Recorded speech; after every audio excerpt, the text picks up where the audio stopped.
মুসা আলাইহিস সালাতু ওয়াস সালাম আল্লাহর পয়গম্বর ছিল, সাধারণ না, কালিমুল্লাহ, আল্লাহর সঙ্গে কথা বলতো, প্রতিদিন মালিকের সঙ্গে কথা বলতো।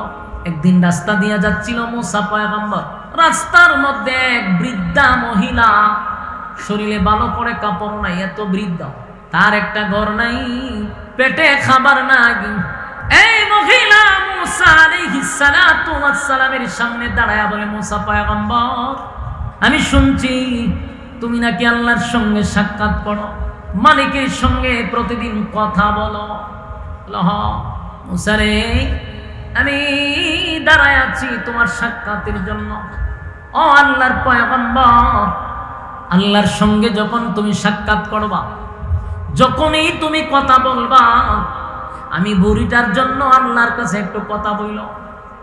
আমার মালিকরে বলবা, আমার মালিক কেন আমার এত গরিব বানাইলো, এত গরিব বানাইলো, নাই আমার কিছু নাই, ওই যে একটা সুপ্রি ঘর, ভিতরে বৃষ্টি পড়ে, কোন রকম এই ঘরের ভিতরে আমি জীবন যাপন করি, এক বেলা যদি খাই তাহলে আরেক বেলা খাইতে পাই না, আমি এত গরিব। মুসা একটু আল্লাহর কাছে বলবা। মুসা নবী বৃদ্ধা মহিলার কথাটা মনোযোগ দিয়ে শুনছে, বলে ঠিক আছে, মাথায় রাখলাম। মুসা নবী চলে যাচ্ছে তোর পাহাড়ে, রাস্তার মধ্যে একজন ধনী ব্যক্তি উনার আটকাইছে, এত ধনী, এত ধনী। মুসা আলাইহিস সালাতু ওয়াস সালামকে বলেন, মুসা পয়গম্বর,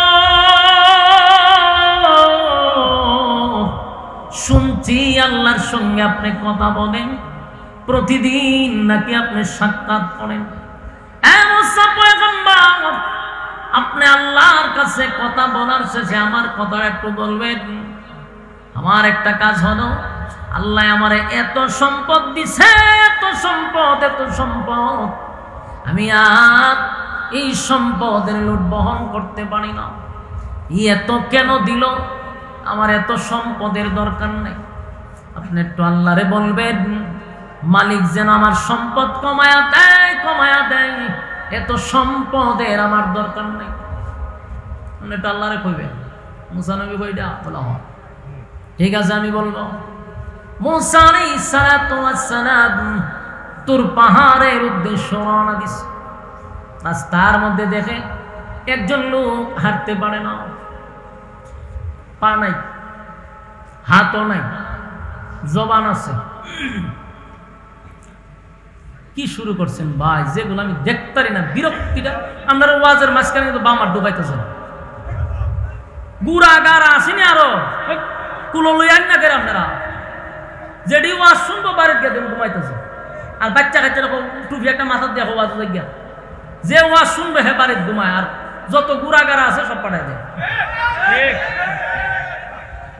তখন ঠিক করলে কি হইব, আইনা তো বোয়ান একবার আমার সামনে, যাতে বামাটা ঢুকাইতে পারে। এরাতে ছোট মানুষ, এরা কি আপনি আমার মতো বুঝে?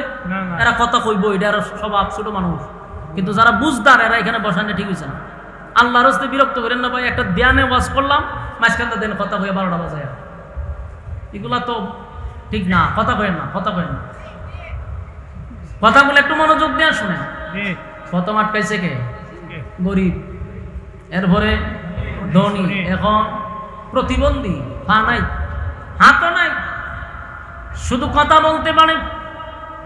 মুসা আলাইহিস সালাতু ওয়াস সালাম তাকায় দেয়, একেবারে নিচে পড়ে রইছে, পাও নাই, হাতও নাই, টাকা দিতে পারে না। নিস্তিগায় কয়, মুসা পয়গম্বর, আপনি আল্লাহর পয়গম্বর, জানি আপনি নাকি আল্লাহর সঙ্গে কথা বলেন।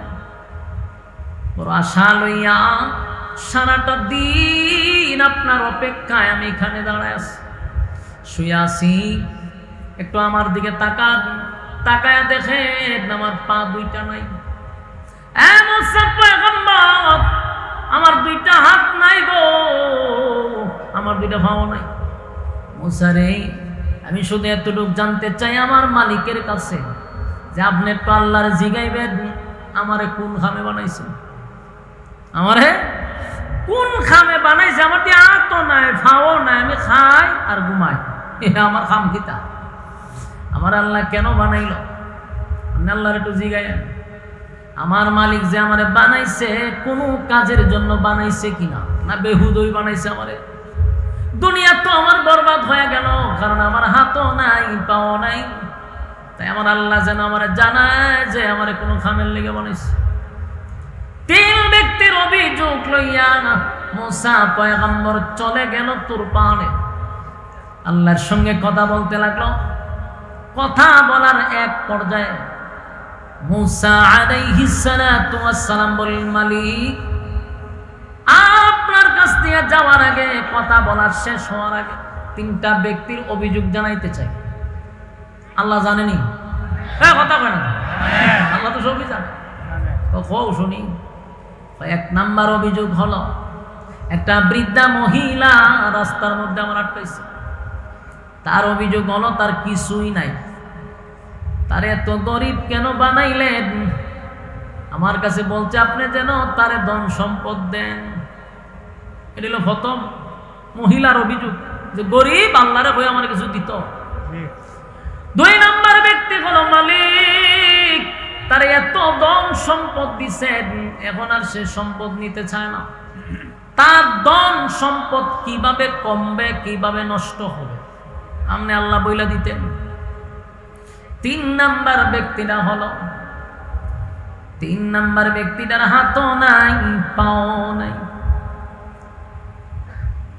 এক বুক কষ্ট লইয়া আমারে প্রশ্ন করছে কেন তারে বানাইছে। কোন কাজের জন্য যদি বানায়া থাকেন আল্লাহ আমারে যেন আপনি বলেন। 3 প্রশ্নের জবাব আল্লাহ দিয়া দিছে। মুসা আলাইহিস সালাতু ওয়াস সালাম আবার রওনা দিছে। যাওয়ার সময় রওনা দিছে, প্রথম ব্যক্তি আটকাইছে। প্রথম ব্যক্তি হলো ওই বুড়ি বেটি আটকাইছে। বুড়ি হয়ে ঘটনা কি তা কথাটা তো হয়েছে নি, বলে হয়েছে তো। তখন সিদ্ধান্ত কি হয়েছে? মুসা আলাইহিস সালাতু ওয়াস সালাম বলেন, বুড়িমা আপনার এই হালত আমি আল্লাহর কাছে বলছি। মালিক আপনাকে যে সাজেশন দিছে এটা মাইনা চললে আপনার ধন সম্পদ বেড়ে যাব। ভাই আল্লাহ কি বলছেন? ভাই আল্লাহ বলছে আপনি বেশি বেশি বেশি মালিকের শুকরিয়া আদায় করতেন। আপনারা বাড়িতে গিয়ে সুবহানাল্লাহ কইবে? আচ্ছা আপনারা কি ব্রাহ্মণবাড়িয়ার মানুষ নাই কেন অগল বৈতল ভূমি সিংহাইছে না? লক্ষণ আমার বুঝতেই মতো ব্রাহ্মণবাড়ির বাড়াইতে রম না, ট্যাঙ্কারটা মিছিল করে যায় বাড়াইতে, হেডা মেডা লইয়া বাড়ি জায়গা, কিন্তু আওয়াজও তো বোঝা যায় মমি সিংহাইছে নি। লক্ষণই রম বোঝা যাইতেছে ব্রাহ্মণবাড়ির বেড়ান মানে একটা আওয়াজ থাকে, হুঙ্কার থাকে, ট্যাঙ্কারটা মিছিল করে। বাপরে বাপ, বাপরে আপনারা আমরা ডরাই। কিন্তু আজকে আমি বুঝতেছি যে আমি কোনো এক উত্তরবঙ্গে আইছি, আল্লাহর সাথে আওয়াজ দিয়ে নি কেন? সুবহানাল্লাহ আসেনি, শিকার আসেনি। আমরা কি করব? শুকরিয়া আদায় করব। যারা গরিব শুকরিয়া আদায় করব। মুসা আলাইহিস সালাতু ওয়াস সালাম বললেন, মা আমার আল্লাহ বলছেন আপনি বেশি বেশি বেশি বেশি করে মালিকের শুকরিয়া আদায় করতেন, তাহলে আল্লাহ আপনার ধন সম্পদ বাড়ায়া দিবে। বেডির কাছে মেজাজ গরম হইয়া, বেশি বুড়া হইলে মেজাজটা একটু গরম, কেটকিটা মেজাজ থাকে। বেশি যারা বুড়ার সাথে কথা হয়ে দেখেন টাস করে গুছুটতে জায়গা, বালা কথা তো সেটা জায়গা। তুই মহিলার জন কইছে আমি বেশি বেশি করে শুকরিয়া আদায় করে নেই, বেডি গেছে সেটা কয় মিয়া শুকরিয়া আদায় করতাম আমি, কিতা দিছে আমারে, আমি কিতার থেকে শুকরিয়া আদায় করতাম, দিলেন না করতাম, আমার কিতা আছে আমি শুকরিয়া আদায় করতাম। বেডি এমন চেতা সেচ্ছে আমার দেই নাই কিচ্ছু, আবার হয় বলে আমি বলে শুকরিয়া আদায় করতাম। যখন চেতা চেতি শুরু করছে কিচ্ছুই দিছে না। ছায়া দেহে বেডির যে একটা জুফরিগণ আছি যে বাতাসে উড়াই লেগেছে, ওনার থাকবো কৌ এটা তুই থাকতো, কিন্তু বাতাসে এটাও উড়াই লেগেছে, যা আছে এটাও শেষ। যেটা গেছে গা এখন বোঝা যায় এটার কদর আসেনি, থাকলে জিনিসের কদর নাই, গেলে গা এটার কদর বাড়ে না। আগে গেলে ঘুমাইতো, এখন তো ঘুমো নাই। তো বেডি যদি শুকরিয়া আদায় করতো আল্লাহ বাড়াই দিত, হয় আমার কিচ্ছু দিছে না আমি শুকরিয়া আদায় করতাম না। আল্লাহ হতেন দিছি না যখন জুফরি ওটো লয়ে যাই বাতাসে দিছে উড়াই লয়ে গেছে। মহিলা শুকরিয়া আদায় করতে রাজি না। মুসা আলাইহিস সালাতু ওয়াস সালাম এই কথা বইলা সামনের দিকে রওনা দিছে। ধনী ব্যক্তি আটকাইছে। আল্লাহর পয়গম্বর আমি আপনার অপেক্ষায় অপেক্ষায় এতক্ষণ ধরে এখানে দাঁড়ায় আছি, কখন আসবেন আর কখন জানাবেন? বলে আমি আপনারে বলছিলাম যে আমার ধন সম্পদ বেশি, এত বেশি এত বেশি এত বেশি এত বেশি, কোন কাজ করলে পরে আমার ধন সম্পদ কমে যাবে সেটা আপনি আমাকে একটু জানায়া দেওয়ার জন্য। মুসা আলাইহিস সালাতু ওয়াস সালাম বলেন, আল্লাহ বলছে তুমি আল্লাহর নিয়ামতের শুকরিয়া আদায় করো না, শুকরিয়া আদায় করা বন্ধ করে দাও। তুমি আল্লাহর শুকরিয়া আদায় করাটা বন্ধ করে দাও। যদি মালিকের শুকরিয়া আদায় না করো তাহলে তোমার ধন সম্পদ কমে যাবে। এবার ধনী ব্যক্তি বলেন, এটাই যদি হয় তাহলে কেমনে সম্ভব? যেই মালিক আমার হিরো জিরোর থেকে হিরো বানাইছে, আমার মালিক আমার জিরোর থেকে হিরো বানাইলো, আমার ছিলই না কিছু, আমার মালিক আমার এত ধন সম্পদের মালিক বানাইলো, এখন বুঝি আমার মালিকের প্রশংসা বাদ দিয়া দিব? এটা তো সম্ভব না। আমার যদি তামাম পৃথিবীও হয়ে যায় আমি আল্লাহর শুকরিয়া আদায় করা বন্ধ করব না। বন্ধ করে না, ধন সম্পদ খালি বাড়ে। এই জন্য বেশি বেশি বেশি বেশি করে আল্লাহর শুকরিয়া আদায় করা হতা হয় না। লাইন শাকারতুম লাযিদান্নাকুম ওয়া লাইন কাফারতুম ইন্না আযাবি লাশাদীদ। তোমরা যদি আমার নিয়ামতের শুকরিয়া আদায় করো বাড়ায়া দিব, আর যদি শুকরিয়া আদায় না করো তাহলে আযাব দিব। আমরা কোনটা করব? সর্বহালতে আমরা বলবো আলহামদুলিল্লাহ। কথা হয় না? বড় লোক মানুষ স্বীকার করে নিল, মালিক আমার এত সম্পদ দিল, আমি কেমনে রে মালিকের না শুকরিয়া আদায় করি? এটা আমার দ্বারা সম্ভব না। আল্লাহ তার প্রতি আরো খুশি হয়ে আরো বাড়াইতেছে। সুবহানাল্লাহ। শেষে গেছে প্রতিবন্ধীর কাছে। মুসা আলাইহিস সালাতু ওয়াস সালাম দেখেন হাত নাই পা নাই, লোকটা অপেক্ষায় আছে। এ মুসা পয়গম্বর,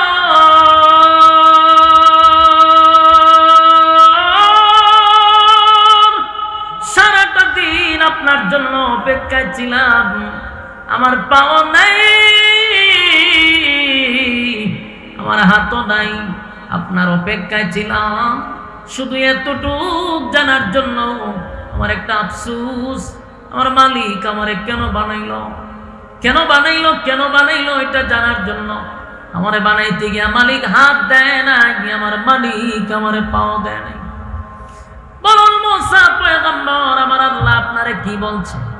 মুসা পয়গম্বর বলেন, শোনো, আমার আল্লাহরে তোমার ব্যাপারে জিজ্ঞাসা করছিলাম, মালিক বলছে জাহান্নামের ভিতরে একটা ছোট্ট গর্ত আছে, এই গর্তটার তোমার শরীরে সমান, এই গর্ত আর তোমার শরীরটা সমান, ওই জায়গাটা খাটবার লাগে আল্লাহ তোমারে বানাইছে। সুবহানাল্লাহ। জাহান্নামের ভিতরে আল্লাহ ঢুকাইব, সুবহানাল্লাহ বলে। কোনা কুন্ডা লাগাইতে ওইটাও জানে না, মিলাই নিল একটা যে হান্দি লাগে, চিন্তা করে দেখছে যে হান্দি লাগে লাগাই নিলাম। মুসা আলাইহিস সালাতু ওয়াস সালাম কয়ও তোমার তো এমন এক জায়গার লেগে বানাইছে যে জাহান্নামের ভিতরে ছোট্ট একটা গর্ত আছে, এইটার বডিটা তোমার সমান নয়। আল্লাহ চিন্তা করছে যে এইটাতেই তোমার ঢুকাই দিব। তখন হে কিতা করছে, আমরলি তো হলে বলে দূর দূর দূর দূর মিয়া, এই খবর লাগে নি তোমার দ্বারা ইসলাম, সে তার কথা নেই, সেটা মিথ্যা, আমরা ভাইয়ার গেলাম বলে। কিন্তু এই লোক কি কইছে জানে? এই লোক ওই নিচে ভরি লাফাইতেছে, এমন খুশি হয়েছে, চিৎকার দিয়া কয় আলহামদুলিল্লাহ, এতদিনে আমি বুঝতে পারলাম আমার মালিক আমারে বেহুদা বানাইছে না, আমারে কোনো একটা কাজের লাগে আমারে বানাইছে। আমি আমার মালিকের সিদ্ধান্তের উপরে আলহামদুলিল্লাহ। হ্যাঁ মুসা পয়গম্বর, যদি আমার মালিক আমার জাহান্নামের গর্ত বরট করার লাগা বানায়া থাকে, মালিকের এই সিদ্ধান্তের উপরে আমিও আলহামদুলিল্লাহ। এতদিন পরে বুঝতে পারলাম মালিক আমারে কোনো কাজের লাগি বানাইছে, বেহুদা বানাইছে। এই মালিকের প্রশংসা শুরু করলো। আল্লাহ তার এই প্রশংসা শুইনা সাথে সাথে মালিক খুশি হয়ে গেছে। আল্লাহ তারে পূর্ণ সুস্থতা দান করছে। জোরে জোরে কোন সুবহানাল্লাহ। আমার যুবক ভাইরা, এখান থেকে আমার আপনার শিকার দরকার আছে। আল্লাহ কাউরে গরিব বানাবে, পরীক্ষা করবে, কাউরে ধনী বানাবে, পরীক্ষা করবে, কাউরে মুসিবত দিবে, পরীক্ষা করবে। কথা মানো? যেন আল্লাহ বলেন আমিনু কামা আমানান নাস, তোমরা ঈমান আনো তাদের মতো। তারা কারা? আমিনু কামা আমানান নাস, ওই মানুষের মতো তোমরা ঈমান আনো। ওই মানুষ বলতে আব্দুল্লাহ বিন তামের, উনিও হতে পারে, আসিয়াও হতে পারে, সাহাবায়ে কেরামদের মতো মানুষ হতে পারে, কারণ তারা ঈমানের পরীক্ষায় উত্তীর্ণ হয়েছে রে। এই জন্য তাদের ব্যাপারে আল্লাহ নিজে সুসংবাদ জানায়া দিছে, ওরা জান্নাতি। সুবহানাল্লাহ, দুনিয়ায় জান্নাত দিছে, তাই ঈমানের পরীক্ষা দিছে। আমাদেরও ঈমানের পরীক্ষা দিতে হবে। কথা হয় না? যুবক ভাইয়েরা, ঈমান কারে কয় গো? ঈমান কারে কয়? আল্লাহর হাবিব সাহাবায়ে কেরামদেরকে নিয়ে এক জায়গায় বৈশা গল্প করতেছে। মক্কার এক সাইড থেকে প্রায় কিছু সংখ্যক লোক নবীর সামনে গিয়ে দাঁড়াইছে। দাঁড়ায় বলে, হুজুর, দূর, বহু দূর থেকে আমরা আসছি। আমরা এমন একটা সাইড থেকে আসছি যেখানে কালেমার দাওয়াত পৌঁছায় নাই। আমরা যারা কালেমা পড়ছি গো, কালেমা পড়ছি, কিন্তু আমাদেরকে তালিম দেওয়া হয় না। তাই তালিমের জন্য কিছু সাহাবীদেরকে দেন, যারা আমাদেরকে দিন শিখাবে, ইসলাম শিখাবে। হ্যাঁ, ভালো করে বোঝার চেষ্টা করেন, কথা শুনেন মনোযোগ দিয়া, এই ঘটনাগুলো মনোযোগ দিয়ে শুনেন। কোথার থেকে আসছে? দূর, বহু দূর থেকে প্রায় 10-12 জন লোক আসছে রাসূলের কাছে, যে আমরা যে জায়গার থেকে আসছি হুজুর, এখানে মাদ্রাসা নাই, বলতে দিনী শিক্ষা নাই, তা আমরা শিখবো কোথার থেকে? আমরা কিছু সাহাবী দেন, এরা আমরা দিন শিখাইবো, ইসলাম শিখাইবো। আল্লাহ রাসূল বলেন, কথা তো ঠিক। রাসূল বলেন, ঠিক আছে, তোমরা কতজন নিবা? বলে 10 জন সাহাবী। 10 জন সাহাবী বাচ্চা, এই লোকগুলা 10 জন সাহাবী নিয়ে রওনা দিছে। রাস্তা যাওয়ার পরে এই যারা 10 জন লোক আনছে, এই লোকগুলা এই 10 জন লোকরে রাস্তায় নিয়ে ঘেরাও করে দিছে। তার মানে কি বুঝলেন? যারা গেছে সাহাবীদেরকে আনার জন্য, এরা কি মুসলমান ছিল? মুনাফিক। এরা মুসলমানের বেশ ধরে, মুসলমানের লেবাস তৈরা এরা গেছে রাসূলের কাছ থেকে লোক আনার জন্য।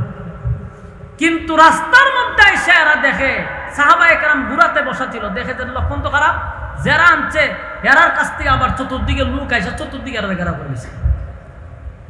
বোঝা গেল এরা নবীর কাছে গিয়ে যে অভিনয়টা করছে, মূলত তারা মুসলমান ছিল না, তারা মুসলমানের দুশমন ছিল।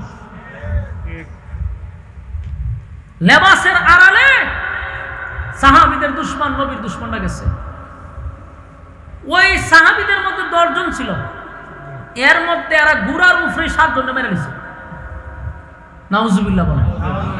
7 জনকে তারা তীর নিক্ষেপ করে 7 জন শাহাদাত বরণ করছে। উঠে এই গুড়ার উপরেই রয়েছে 3 জন।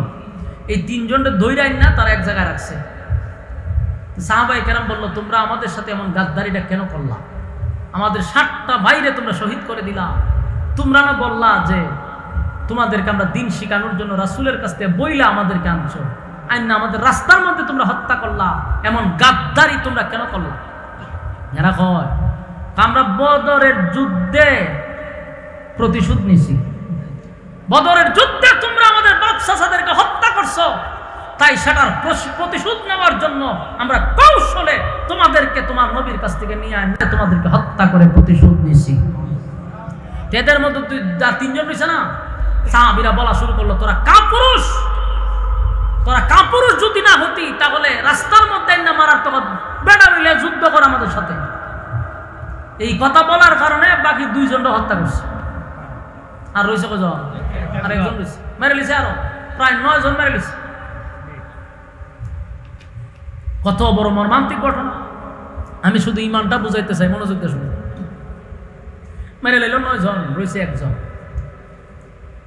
এই 1 জনকে পিছন দিয়ে হাত বাঁধছে, বান্ধা জোর দবস্তি কইরা এক ঘরের ভিতরে বন্দি করে রেখে দিছে।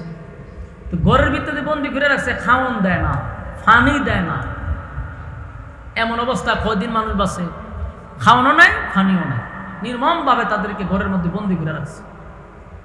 এই সাহাবী এই ঘরের ভিতরে বন্দী, এই যে ঘরের ভিতরে বন্দী করে রাখছে, এই ঘরের পাশে আরেকটা ঘর ছিল, ওখানে একজন মহিলা ছিল।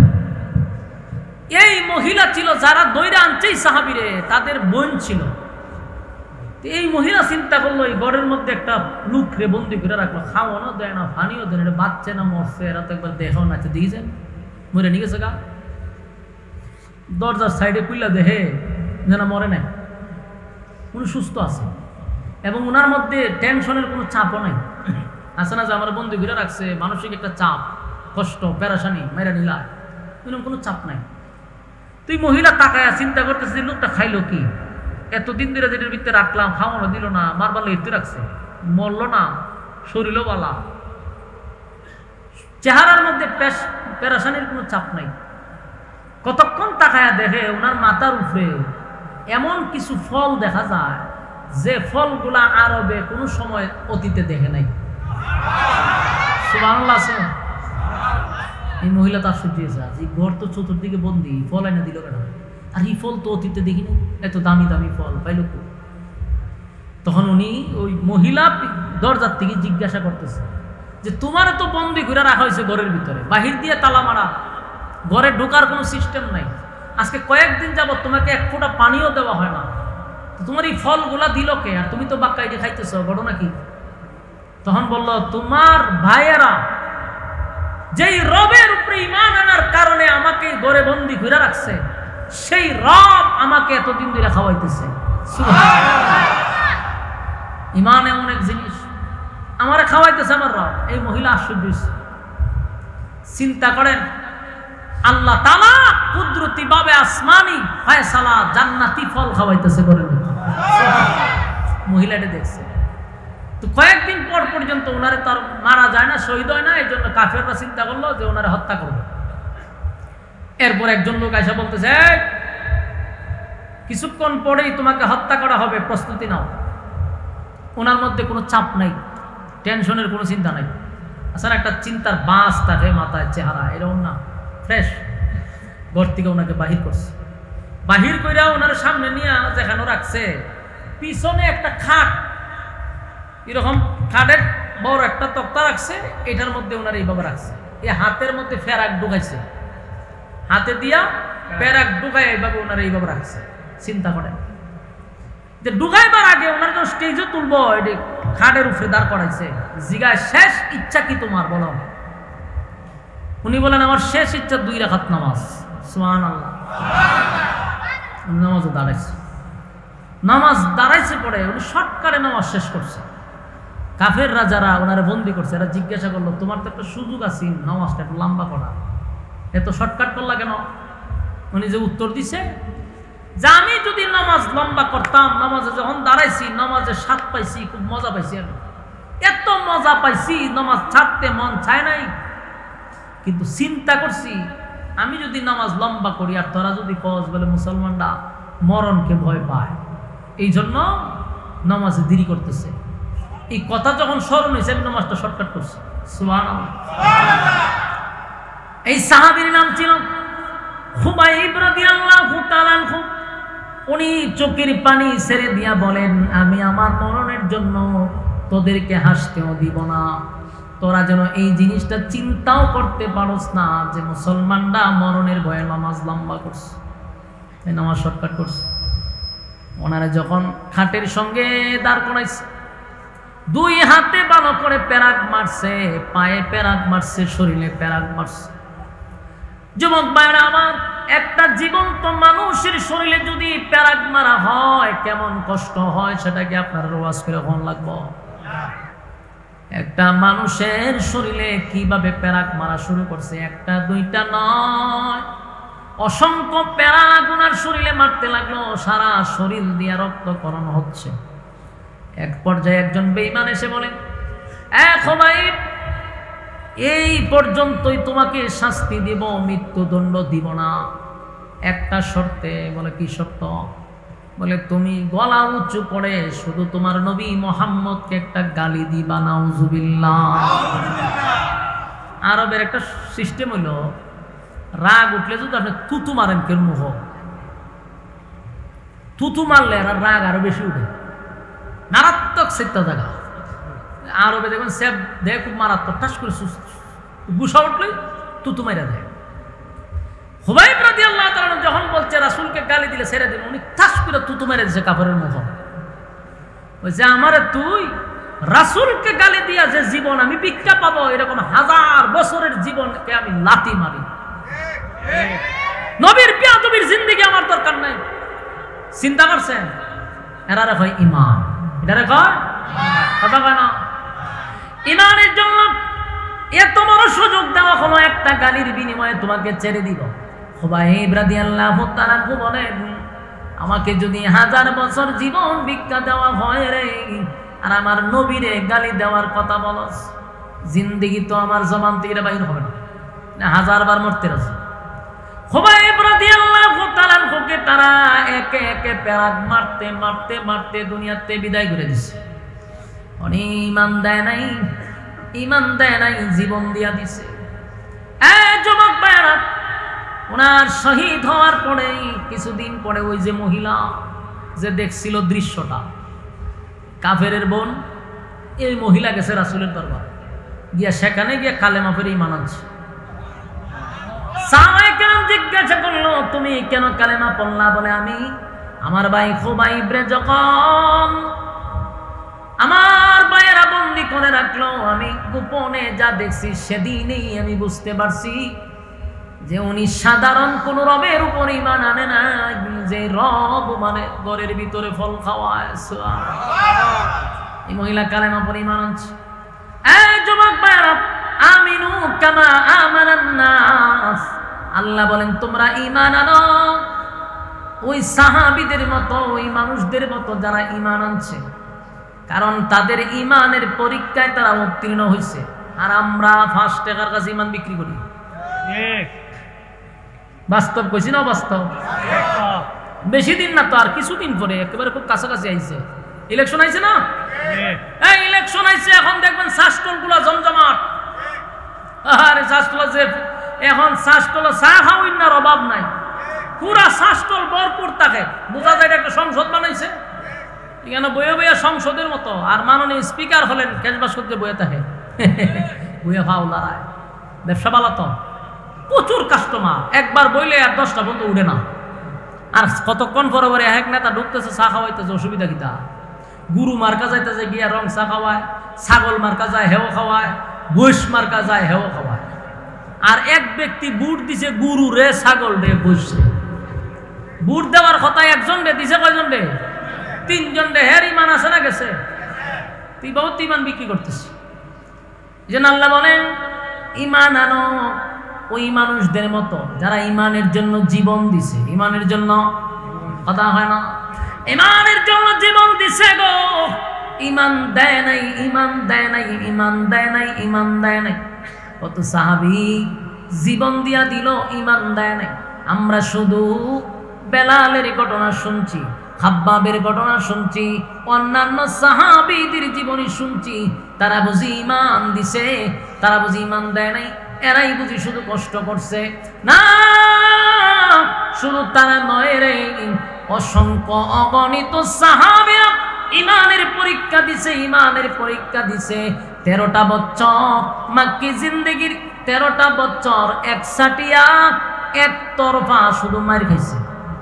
একসাটিয়া একতরফা খালি মার খাইছে। আল্লাহর পক্ষ থেকে বলা হইল, হাবিব 13টা বছর পয়গম্বর শুধু মার খাইল, কিন্তু একটা প্রতিবাদও নবী করে নাই। এমনকি প্রতিশোধ নেওয়ার জন্য হাতে অস্ত্র তুলে নেই। কেন জানেননি? আল্লাহ বলছেন আপনাকে ধৈর্য ধারণ করতে হবে। আপনি ধৈর্য ধরেন। নবীজি 13টা বছর শুধু নবী নয়, সাহাবায়ে কেরাম মার খাইছে। সাহাবায়ে কেরাম শুধু নয়, আমার নবীরে তারা মারছে। কথা হয় না? আমার নবীরেও মারছে গো। এত নির্যাতন করছে, এত নির্যাতন। কোন সাহাবীদের গলার মধ্যে রশি লাগাইছে, মরুভূমি দিয়া হাঁটায় নিয়ে গেছে। কোন সাহাবীদের বুকের উপর পাথর রাখছে, তৈলের মধ্যে ছেড়ে দিছে, বিনিময়ে জীবন দিছে, ঈমান দেয় নাই।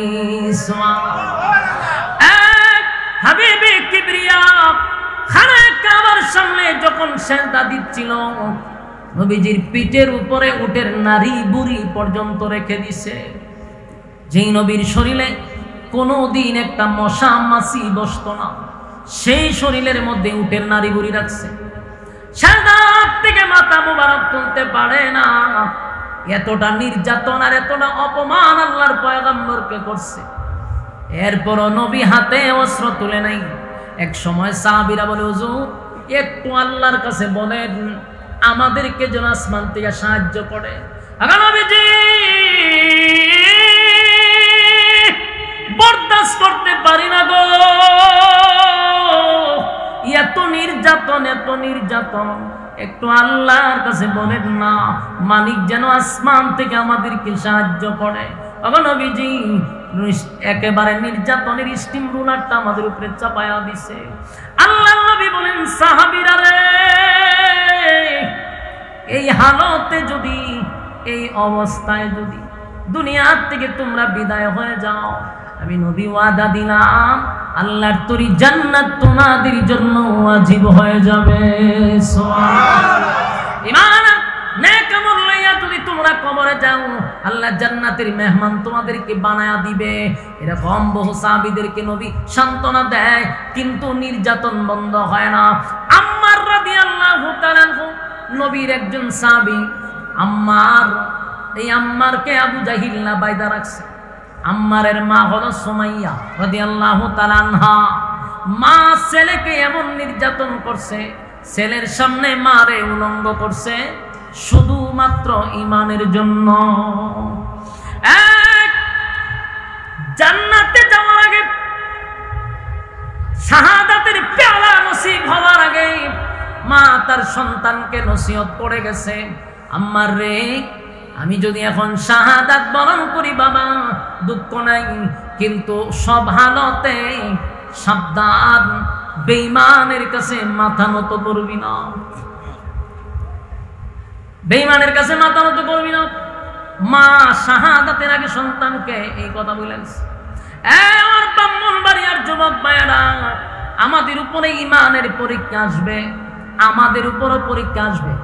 আমরা দুনিয়ার সব কিছুর কাছে মাথা নত করতে পারি, ঈমানের ক্ষেত্রে কোনো বেঈমানের কাছে মাথা নত করব না। কথা হয় না? পরীক্ষা আসবে, বিপদ আসবে, মুসিবত আসবে, কিন্তু আমরা বেঈমানদের কাছে মাথা নত করব না।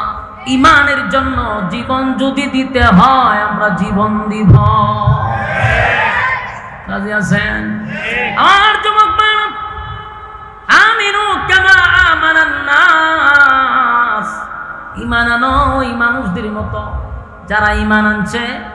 তাই আমরাও সিদ্ধান্ত নিব, ঈমান যেহেতু আনছি রে, নিজের ঈমানদার দাবি করছি, ঈমানের পরীক্ষা কিন্তু আমাদের উপর আসবে। কথা হয় না? ঈমানদের দুর্বল করলে চলে।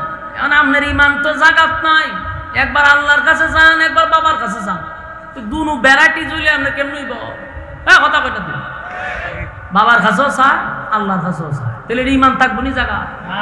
আমার সবকিছু কার জন্য? ইন্না সালাতি ওয়া নুসুকি ওয়া মাহইয়ায়া ওয়া মামাতি লিল্লাহি রাব্বিল আলামিন, লিল্লাহি রাব্বিল আলামিন। আমার নামাজ, আমার রোজা, আমার হজ, আমার যাকাত, আমার জীবন, আমার মরণ কার জন্য?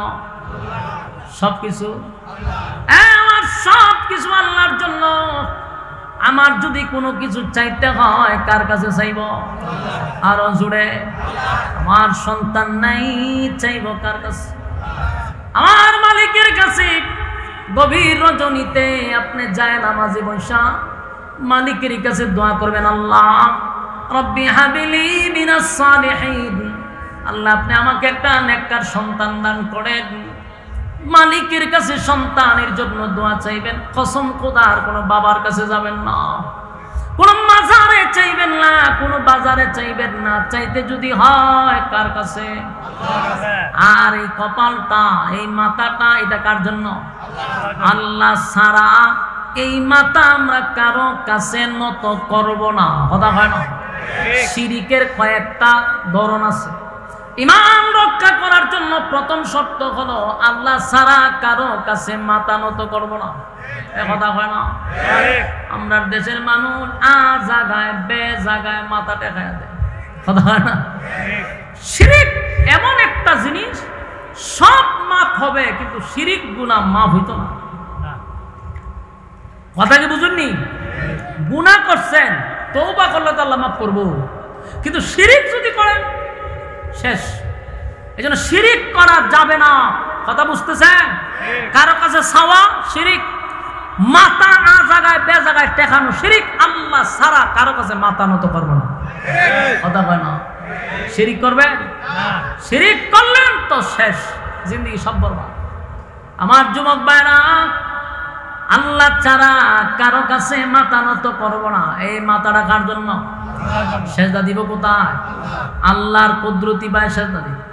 তাই মাথা কারো কাছে নত করবো না। নাজিয়াছি শিরিক করো না, বেদাত করো না, আল্লাহ ছাড়া কারো কাছে মাথা নত করো না। শিরিক করো না, বেদাত করো না, আল্লাহ ছাড়া কারো কাছে মাথা নত করো না। আল্লাহ ছাড়া কারো কাছে মাথা নত করো না। মাথা নত করুন যাইবনি? কথা দিবেন না, প্রতিটা কথায় আওয়াজ দিতে পারতাম। মাথা নত করতে জানি, আরে বাঙ্গা কোন লাগবে আপনারা রে? কত আ জায়গায় বে জায়গায় সেজদা দিয়ে ঘুরে থাকে। বাস্তব না বাস্তব? শিরিক করো না, বেদাত করো না, আল্লাহ ছাড়া কারো কাছে মাথা নত করো না। শিরিক করো না, বেদাত করো না, আল্লাহ ছাড়া কারো কাছে মাথা নত করো না। পীরের পায়ে ঘরের পীরের পূজা, ঘরের পূজা ইসলামেতে নাই। আল্লাহ ছাড়া কারো কাছে মাথা যে নোয়ায়। পীরের পূজা ঘরের পূজা ইসলামেতে নাই। আল্লাহ ছাড়া কারো কাছে মাথা যে নোয়ায়। কোরআন পড়ো, হাদিস শিখো, তার ওদিকে যেও না। কোরআন পড়ো, হাদিস শিখো, তার ওদিকে যেও না। শিরিক করো না, বেদাত করো না, আল্লাহ ছাড়া কারো কাছে মাথা নত করো না। শিরিক করো না, বেদাত করো না, আল্লাহ ছাড়া কারো কাছে মাথা নত করো না। এই তরিকা সেই তরিকা, অভাবে কিছু নাই। রাসূল ছাড়া আর তরিকা, মুক্তির উপায় নাই। এই তরিকা সেই তরিকা, অভাবে কিছু নাই। রাসূল ছাড়া আর তরিকা, মুক্তির উপায় নাই। কোরআন শিখো, হাদিস পড়ো, তার ওদিকে যেও না। শিরিক করো না, বেদাত করো না, আল্লাহ ছাড়া কারো কাছে মাথা নত করো না। শিরিক করো না, বেদাত করো না, আল্লাহ ছাড়া কারো কাছে মাথা নত করো না। রাজি আছি? আমার যুবক ভাইরা, সব গুনাহ মাফ করে রে, কিন্তু শিরিক গুনাহটা আল্লাহ মাফ করতে পারে না। এটা মাফ হয় না। আল্লাহ সব বরদাস্ত করি, কিন্তু শিরিক বরদাস্ত করতে পারি না। আমার যুবক ভাইরা, শেষ কথা হলো আল্লাহ বলেন, ইন্নাল্লাযীনা আমানু ওয়া আমিলুস সালিহাতি কানাত লাহুম জান্নাতুল ফিরদাউসি নুজুলা। দুইটা শর্তের বিনিময়ে আমি আল্লাহ তোমাদেরকে জান্নাত দিব।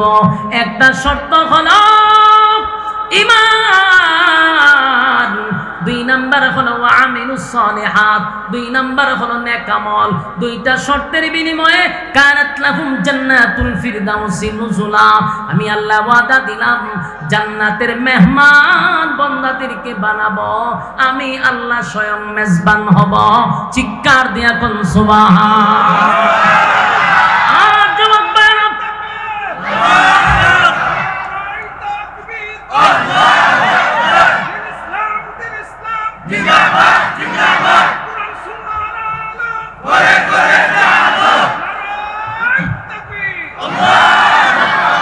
শর্ত হইল দুইটা। কয়টা? দুইটা শর্তের বিনিময়ে মালিক বলেন জান্নাতুল ফিরদাউসের মেহমান বানাবো। এবার আসুন ওয়ামিলুস সালিহাত, দুই নাম্বার হলো নেক আমল। এই নেক আমল কোনটা? এই যে আজকের মাহফিল আপনারা বসছেন, প্রচন্ড গরম আমি বুঝতেছি, এত গরম এত গরম এত গরম, এরপরও মৌমাছির মতো গায়ের সঙ্গে গা লাগায়া বসে আছে। কত যুবকরা এই টাইমে ফেসবুক চালায়, ইউটিউব চালায়, খেলাধুলা দেখে, ফ্রি ফায়ার খেলে, তাকায়া দেখেন অনেক নওজোয়ান ভাইয়েরা দাঁড়ায় আছে, তারা ঘুমায় নাই, খেলাধুলা বাদ দিয়ে আজকে এখানে বসছে। প্রতিটা হরফে 10টা করে নাকি আপনার আমলনামায় আল্লাহ ঢুকায়া দিছে। আল্লাহ বলেন ওয়ামিলুস সালিহাত, দুই নাম্বার হলো নেক আমল। নেক আমল নেক আমল নেক আমল, যেখানে একটা নেকি মা দিবে না, যেই জায়গায় একটা নেকি বাবা দিবে না, সেই জায়গায় কত নেকির দরকার, কথা হয় না?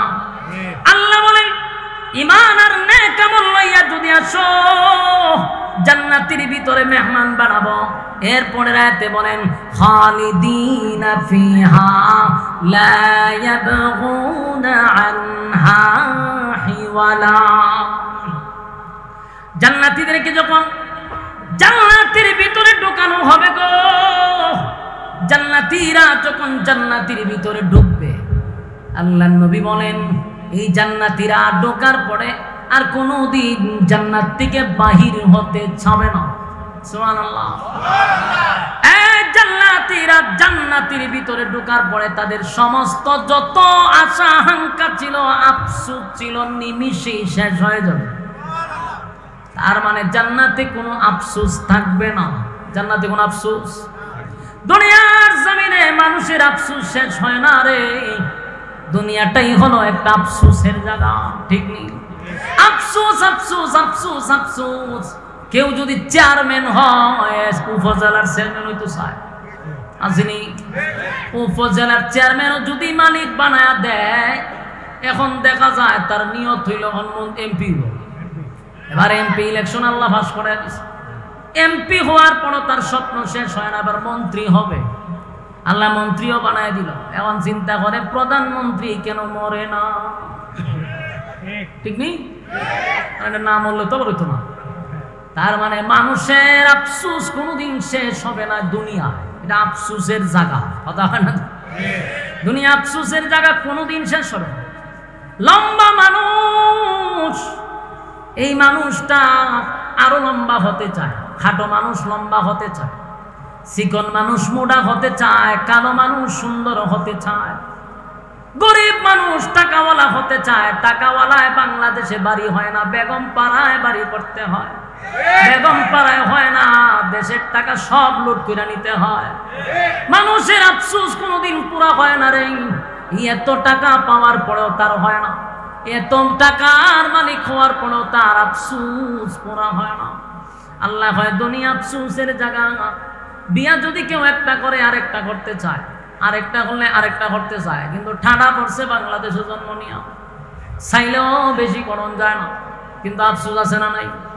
জান্নাতের ভিতরে আল্লাহ বলেন কোন বান্দা বান্দির আফসোস থাকবে না, কারণ কোনো খাটো মানুষ থাকবে না, প্রত্যেকটা মানুষ হবে 60 হাত লম্বা।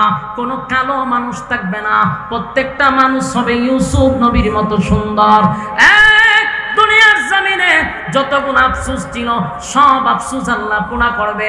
কারো কণ্ঠ খারাপ থাকবে না, দাউদ নবীর মতো কণ্ঠ হবে, চেহারা ইউসুফ নবীর মতো সুন্দর হবে, বডি আদম নবীর মতো হবে, আর রাজত্ব রাজত্ব হবে রে, এত রাজত্ব দিবে, সর্বনিম্ন একটা জান্নাত থেকে আমার মালিক এই পৃথিবীর 10টা পৃথিবীর সমান জান্নাত দিবে। আপনার আফসোস কি? কোনো আফসোস নাই। সর্বনিম্ন এই পৃথিবীর 10টা পৃথিবীর সমান রাজত্ব। গাড়ি পাবে, বাড়ি পাবে, নারী পাবে, অট্টালিকা পাবে, কোনো জিনিসের অভাব নাই। কমপক্ষে বউ থাকবো 72টা, বুঝিনি আপনারা? কমপক্ষে বউ থাকবো 72টা, কোনো জিনিসের অভাব নাই। আর প্রতি জুমার দিন শুক্রবার আসলে আল্লাহ বলেন আমি জান্নাতুল ফিরদাউসে আমার বান্দাদেরকে মেহমানদারি করাবো। প্রতি সপ্তাহে একদিন আল্লাহ নিজে মেহমানদারি করাবে। সুবহানাল্লাহ। এই জন্য বলেন খালিদিনা ফিহা লা ইয়াবগুনা আনহা হিওয়ালা। আল্লাহ বলেন জান্নাতীরা জান্নাত থেকে কোনোদিন আর বাহির হতে চাবে না। তবে এই যে নাজ নিয়ামত আমার মালিক দিবে, বলুন তো এমনি দিবে না শর্ত আছে? আরো জোরে। 1 নাম্বার শর্ত হলো ঈমান, 2 নাম্বার হলো নেকামল। নেকামল নেকামল ঈমান আর নেকামল লইয়া যদি কবরে যাও, মালিক বলেন ওয়াদা দিলাম জান্নাত দান করব। আমার যুবক ভাইরা, শেষ কথাগুলি আমি আপনাদের কাছে বলে বয়ান শেষ করছি। জানি প্রচন্ড গরমে আপনারাও বিরক্ত হচ্ছেন। আর কয়েকটা মিনিট, এই যে 2টা শর্ত আল্লাহ দিল, ঈমান আর নেকামল, 2টা শর্তের বিনিময়ে চিরস্থায়ী একটা জান্নাত আল্লাহ আপনারে দিয়া দিবে। এখন কি মনে করেন চিরস্থায়ী জান্নাতটা আল্লাহ দিবে 2টা শর্তের বিনিময়ে? এই 2টা শর্ত কি সাধারণ? আপনার কাছে মনে হইতেছে স্বাভাবিক? কারণ ঈমানের জন্য মানুষ জীবন দিচ্ছে, ঈমানের জন্য। এই জন্য রব্বে কারীম বলেন আমিনু কামা আমানান নাস। কেন বললো ঈমান আনো ওই মানুষদের মতো? আমরার মতো কইছে না, ওই যে ওই মানুষদের মতো। তারা ঈমানের জন্য জীবন দিছে, নির্যাতন সহ্য করছে, কিন্তু ঈমান দেয় নাই। ঈমান দেয় নাই। আমাদেরকে 2টা শর্তের বিনিময়ে জান্নাত দিবে। এখন আপনি আমি বালিশের সঙ্গে একটু মাথা লাগায় চিন্তা করি, চিরস্থায়ী জান্নাত আল্লাহ দিবে, যেই জান্নাতে ঢুকলে আর মরণ নাই, যেই জান্নাতে ঢুকলে আর কোনো আফসোস নাই, অনন্তকাল সেই জান্নাত পাবো। এটাকে আল্লাহ আমরা এমনি দিয়া দিব? না, বিনা শর্তে দিবে না। তাহলে আল্লাহ কেন বানাইল? ওয়ামা খালাকতুল জিন্না ওয়াল ইনসা ইল্লা লিয়াবুদুন। বান্দা আমি মানব দানব 2টা জাতির বানাইলাম শুধুমাত্র কেবলমাত্র গোলামির জন্য। ঠিক নেই? গোলামি যদি না করো, আল্লাহ কয় আমি তোদেরকে ছেড়ে দিব না। মনে করছ আমি সাইরা দিছি? আমি কাউরে সাইরা দেই না। আল্লাহ কি কাউরে ছাড়ছে? আপনারা কথা বলেন না দি? আম্মারে সাইরা দিছে, আম্মায় উফরে গিয়া জান বাঁচাইছে, কিন্তু ছাড়ে নাই। আল্লাহ কয় আমি ফেরাউনটাও ছাড়ি নাই, নমরুদ্দারও ছাড়ি নাই, কাউরে আমি ছাড়ি নাই। ওয়ামা খালাকতুল জিন্না ওয়াল ইনসা ইল্লা লিয়াবুদুন। মানব দানব বানিয়ে ইবাদত লাগে, যদি ইবাদত না করস, ওয়ালাকাদ জামানা লিজাহান্নামা কাসীরাম মিনাল জিন্নি ওয়াল ইনস। বহু মানুষ এবং জিনকে আমি আগুন দিয়া জ্বালাবো আর পোড়াবো। সাইরা দিব? কথা কই না দি? সাইরা দিবে না। ইন্না জাহান্নামা কানাত মিরসাদা। তোদের জন্য অপেক্ষায় আছে জাহান্নাম। তুই কি মনে করছো সাইরা দিমু? জায়গায় জায়গায় ফাঁদ বসায় রাখছি। জাহান্নাম তোদেরকে দনার জন্য উৎপেতা বসে রয়েছে। লিত্তাগিনা মাআবা। তোরাই তো সীমা লঙ্ঘনকারী, যারা দুনিয়াতে আমার হুকুম মানুষ নাই, নবীর তরিকায় তোরা চলস নাই। এক সীমা লঙ্ঘনকারী, সীমা লঙ্ঘন করছ। আমি আল্লাহ তোদেরকে দুনিয়ায় পাঠাইয়া আগেই জানাইয়া দিছি, বান্দারে অনর্থক পাঠাইছি না, গোলামির জন্য পাঠাইছি। করলি না গোলামি, যেমনে মনে চা সেমনে চললি। একবারও চিন্তা করলি না আমার মালিক আমারে অনর্থক বানাইছে না? আসমান জমিন সূর্য চন্দ্র গ্রহ নক্ষত্র পাহাড় পর্বত সাগর নদী ডালা খাল বিল যা দেখি না সব বানাইতে মালিকের লাগছে মাত্র 6 দিন। তোরে আমারে বানাইতে আল্লাহ লাগাইছে 10 মাস 10 দিন। কথা কয় না? এক সমগ্র সৃষ্টি জগৎ মালিক বানাইলো, হুকুম দিয়া বানাইলো, হুকুম দিয়া বানাইলো। 6 দিনে সব কমপ্লিট করলো মানুষ। তোরে কিন্তু আল্লাহ হুকুম দিয়া বানায় নাই। আল্লাহ তোরে 10টা মাস 10 দিন লাগাইয়া বানাইছে। কুদরতি হাত তোর মাথায় লাগাইছি। এত মহব্বত আর এত ভালোবাসা বান্দা তোরে বানাইছি। বানানোর পরে আবার স্বীকৃতি দিছি 4টা, কসম করছি 4টা। 3 ফলের কসম করলাম আমি আল্লাহ, জাইতুনের কসম করলাম আমি, তুর পাহাড়ের কসম করলাম, মক্কা নগরীর কসম করলাম। লাকাদ খালাকনাল ইনসানা ফি আহসানি তাকওয়িম। 4 কসম করে বলছি মানুষের যে সুন্দর আমি আল্লাহ কাউরে বানাই নাই। তাহলে তোর এত সম্মান আর মর্যাদা দিয়া বানাইলাম, 2টা শর্ত দিলাম, 2 শর্ত তুই মানলি না। তুই কি মনে করছ আমি আল্লাহ তোরে ছেড়ে দিব? কথা হয় না? আমি তোরে ছাড়তাম না। আমি আগুন দিয়া তোরে জ্বালাবো আর পোড়াবো। কথা হয় না? লাবিসিনা ফিহা আহকাবা, যুগের পর যুগ সেখানে থাকবি। লা ইয়াযুকুনা ফিহা বারদান ওয়ালা শারাবা, একটা ফোঁটা পানি পর্যন্ত ঠান্ডা পাবি না। জাহান্নামের আগুনে গলা শুকিয়ে যাবে গো, কলিজাটা পুড়ে ছাই হয়ে যাবে। পানি পানি পানি পানি বলে চিৎকার করবে, কিন্তু 1 ফোঁটা পানিও তোদের মুখে দেওয়া হবে না। কি মনে করছ? এরপর আল্লাহ বলেন লা ইয়াযুকুনা ফিহা বারদান ওয়ালা শারাবা ইল্লা হামিমান ওয়া গাসসাকা। দিমু এমন পানি দিমু যেই পানি খাওয়ার পরে আর জীবনে পানি যেতি না, জনমের পানি খাওয়াই দিন। রক্ত আর পুষ টকবড়ে টকবগে জাহান্নামের গরম পানি গলায় ডাইলা দেওয়া হবে। এটা এত গরম, ভিতরের নারী বুড়ি যা আছে গো সব গলে গলে গলে গলে জাহান্নামের আগুনের গরমে পেটের নারী বুড়ি গলে পায়খানার রাস্তায় বাহির হয়ে যাবে। নাউজুবিল্লাহ। তখন মানুষ শিক্ষার দিল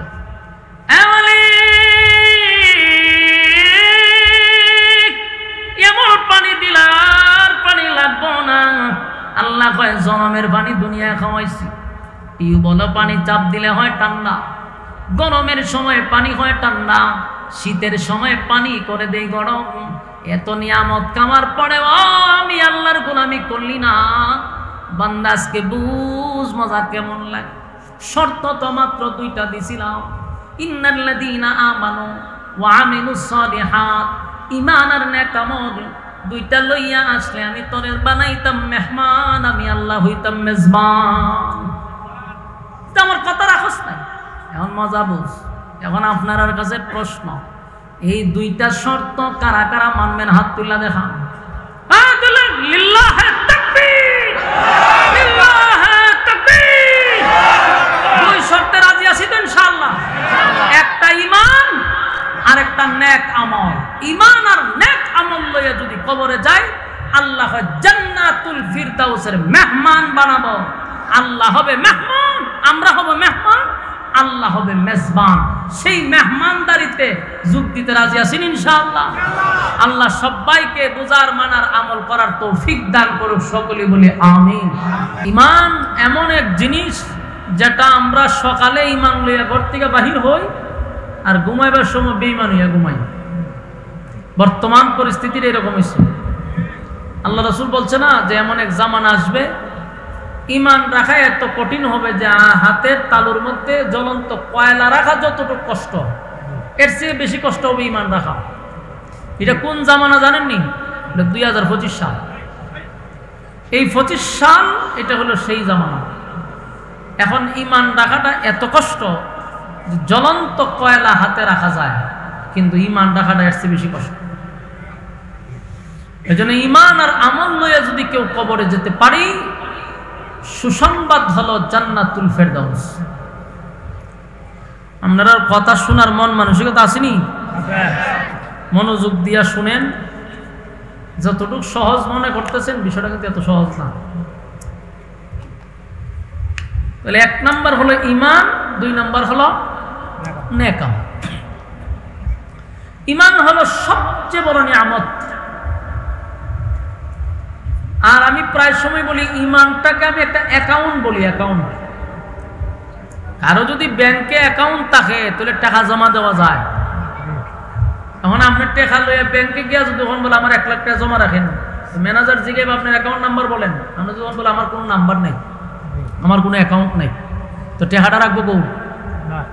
টাকা রাখার কোনো জায়গা নাই। তো অ্যাকাউন্ট যদি থাকে তাহলে টাকা জমা দিতে পারবেন। ইমান যদি আপনার থাকে তাহলে নামাজ পড়লে ঢুকবে, রোজা রাখলে ঢুকবে, ইবাদত বন্দি করলে এটা ঢুকবে অ্যাকাউন্টে। ইমানই নাই তাহলে আপনি ঢুকাইবেন কেমনে? ইমান নাই, নামাজ পড়ে কি করবেন? ইমান নাই, রোজা রাখবেন, যাইব কো? যাওয়ার জায়গা নেই। ইকুটা একটু কমা। এখন আপনি চিন্তা করেন, তাহলে ইমানটা একটা অ্যাকাউন্টের মতো। ইমান ঠিক আছে, নামাজ, রোজা, হজ, যাকাত, ইবাদত বন্দেগী যা করবেন সব ঢুকবে। তাহলে প্রথম তো আমার অ্যাকাউন্ট করতে হবে। এই জন্য ইমানের ব্যাপারে আমাদের সতর্ক থাকা দরকার। ইমানটা আবার এত সহজ না। এখন আসুন আমরা ইমান আনব। আল্লাহ প্রত্যেক জায়গাত ইমানদাররে ওয়াজ করছে। কেন করছে? কারণ আমাদের ইমান জায়গাত থাকে না, আমরা ইমান লড়াচড়া করে, আমরা ইমান বিক্রি হয়, আমরা জাকাত ফল্টি মেরে দিই। এই জন্য আল্লাহ বারবার ইমানদারকে দেখেন জাহান্নাম থেকে বাঁচার কথাও ইমানদাররে বলছে। ইয়া আইয়ুহাল্লাযীনা আমানু কু আনফুসাকুম ওয়া আহলিকুম নারা, হে ইমানদারেরা জাহান্নামের আগুন থেকে তোমরা বাঁচো, পরিবার সহ বাঁচো, একা না, তোমার আহলকে বাঁচাও। বলুন বেঈমানরে কইছে না ইমানদাররে কইছে? ইমানদাররে বলছে। মানে ইমানদাররে আল্লাহ বারবার কেন এত সতর্ক করতেছে? আমরা তো সবাই ইমানদার। এই যারা দাঁড়ায় আছেন আপনারা বেঈমান না ইমানদার? অত কথা কয় না, চিন্তা ফিরে গেছে। জুড়ে খান ইমানদার। বৈশা যারা রয়েছেন ইমানদার। আমিও নিজের দাবি করি ইমানদার, হুজুরও দাবি করে ইমানদার, সবাই নিজের ইমানদার দাবি করছি, ঠিক নেই? তো এক বেচারা যে ঈদের নামাজও পড়ে না, সারা বছরে ঈদের নামাজটিও পড়ে না, নামাজ নাই, রোজা নাই, হজ নাই, জাকাত নাই, ফর্দা নাই, সুদে ঘুষে জেনা বেবিচার টেন্ডারবাজি সাদাবাজি কোনো আকাম বাদ নাই যে হে করে না। এর যদি আপনি জিজ্ঞাসা করেন আপনি ইমানদার না বেঈমান, বুকত তাফা দিয়ে কইব আমি ইমানদার, ঠিক নেই? এমনি হইতো না, তাফাটা দিয়া কইব। যদি কোন বলে ভাই আপনি দি ঈদের নামাজও পড়েন না, ইমান আপনার আসেনি, ভাই সব না, নামাজ না বললে কইছে আমার ইমান বড় শক্ত। তাহলে দাবির বেলা হে আপনার থেকে আরো বেশি, দাবির বেলা আরো বেশি মজবুত, তাফা দিয়া কই ইমান আছে।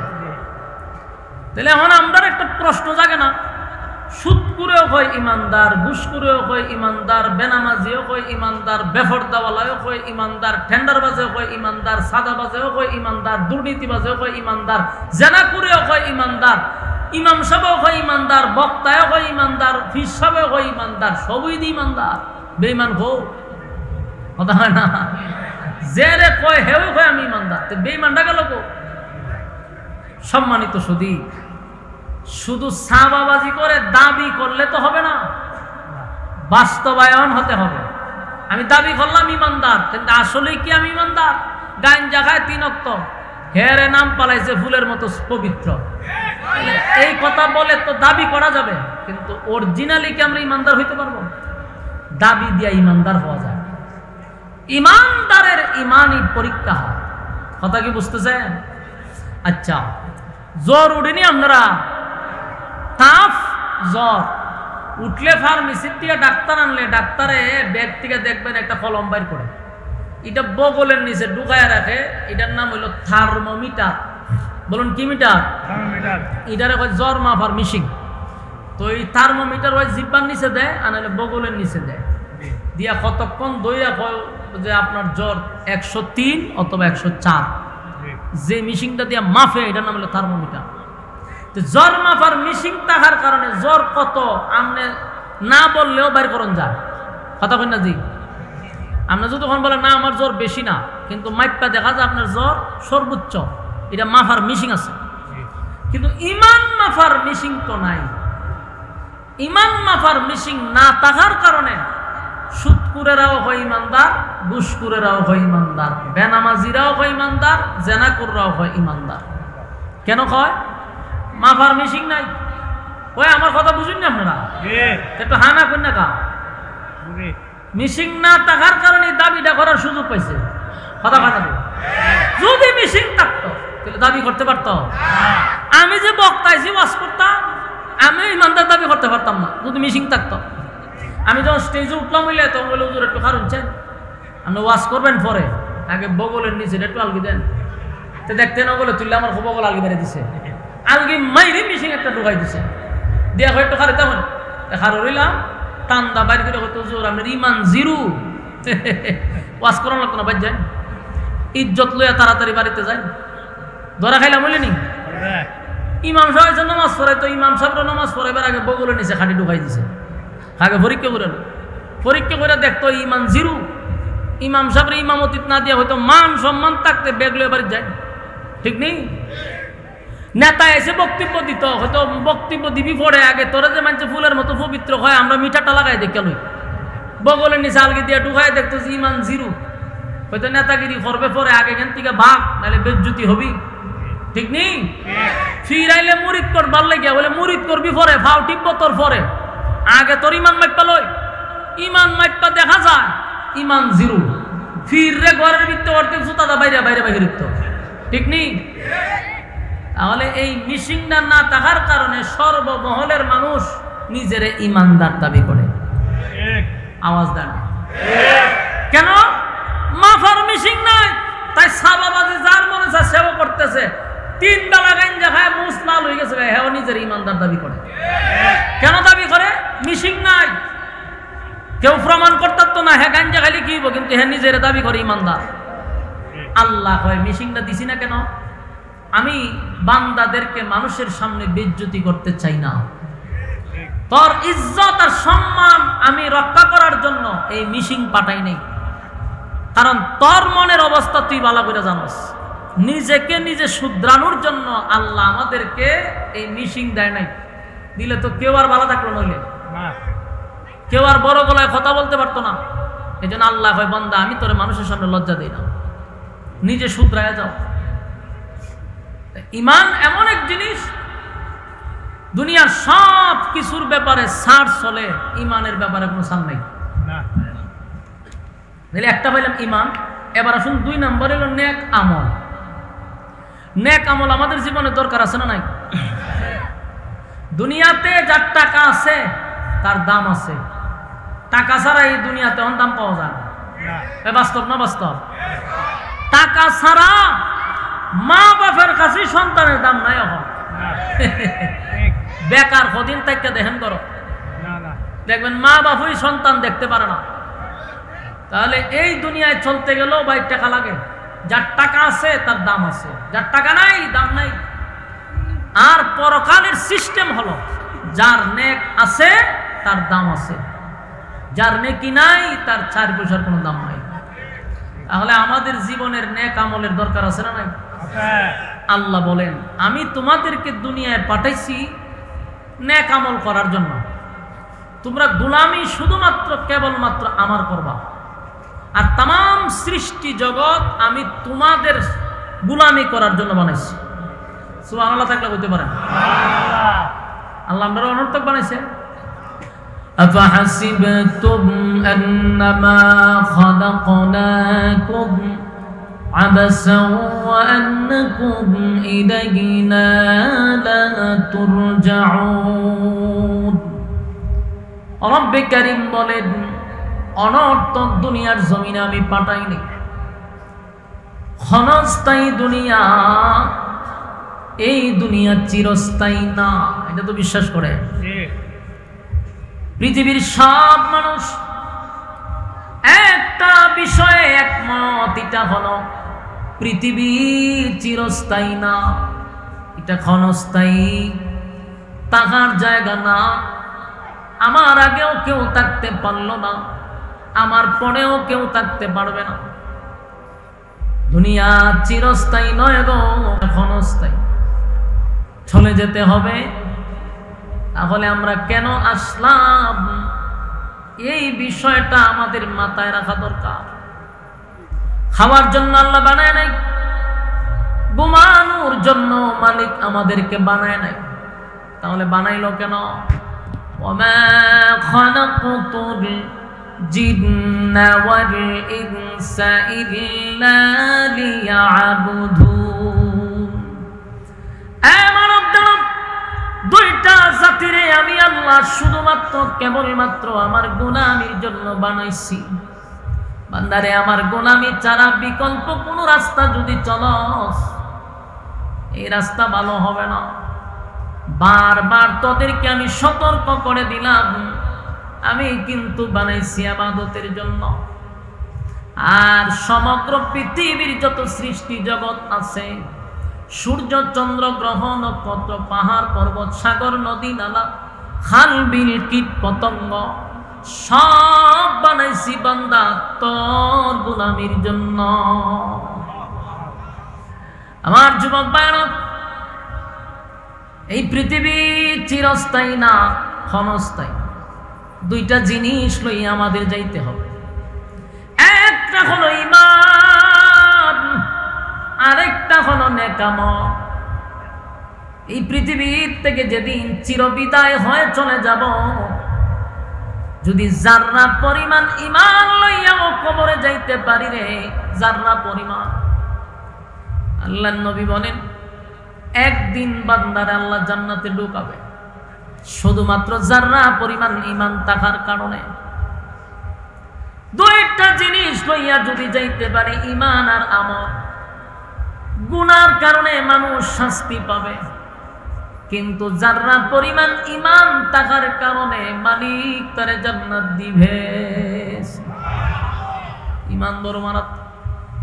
যুবক ভাইরা, হাসরের মাঠে সেদিন আমাদের জন্য কোন পরিচিত লোক দিয়ে আমাদেরকে কেউ বাঁচাইতে পারবে না। যে অমুক পীর সাহেবরা আমি দৌড়ছিলাম, আমার পীর সাহেব কেন এসা বাঁচাইব, এটা কি সম্ভব?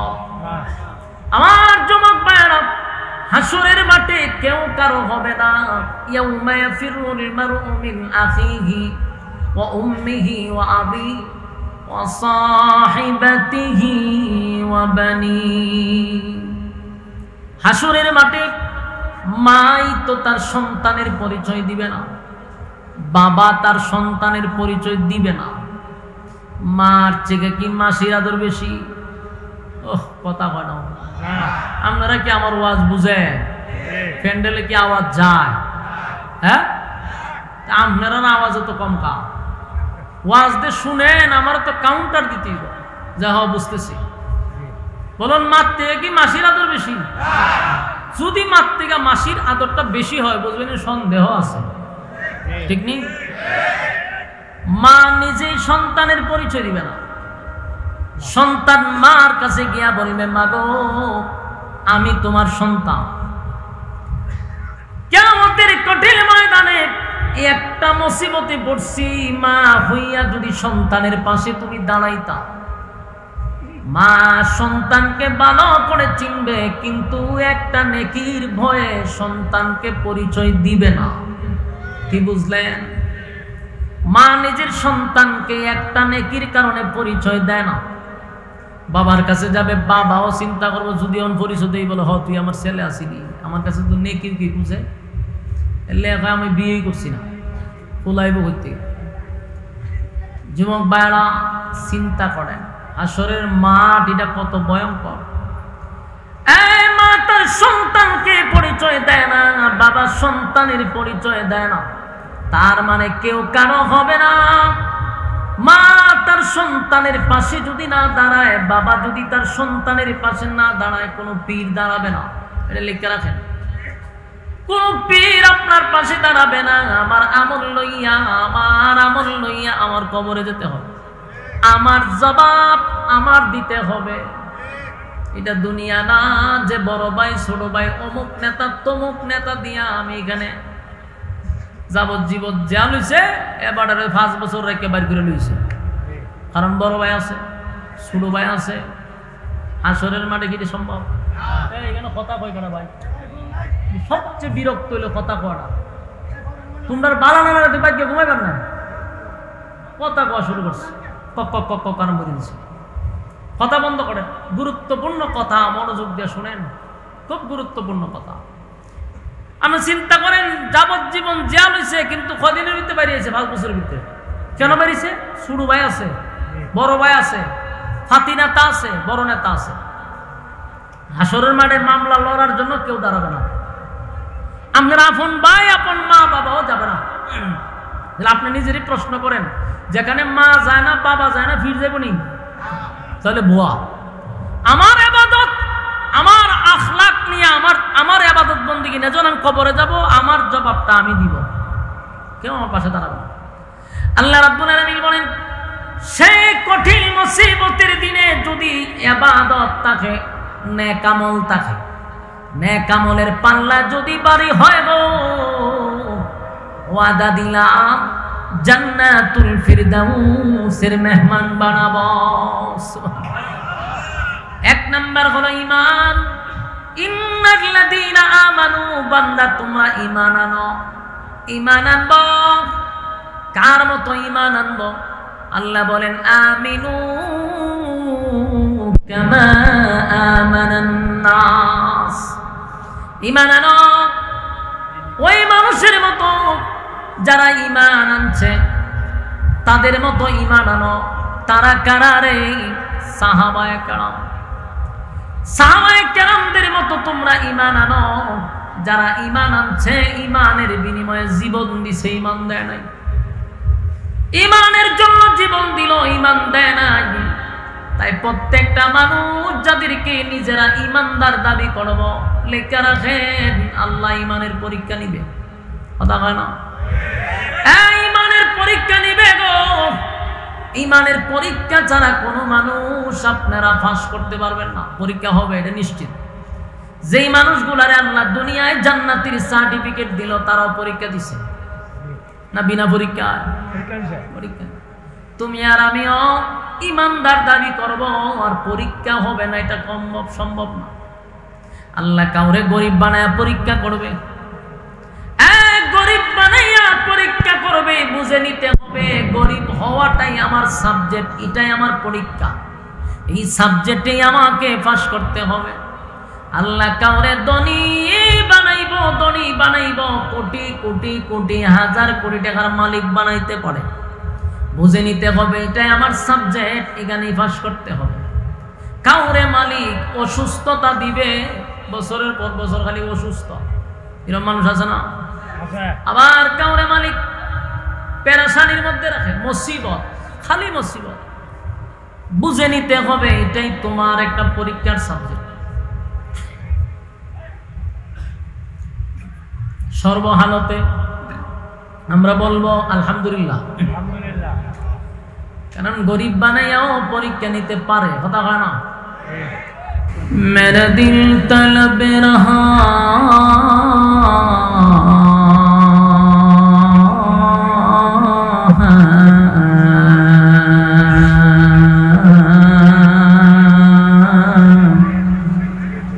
मेरे जल रहा है सीना,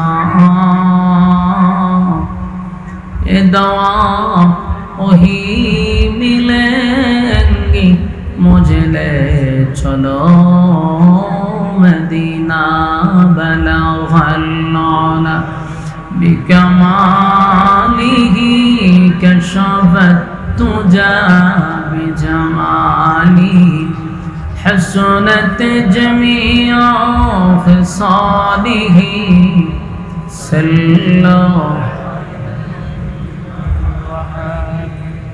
জিকিরে বাতিল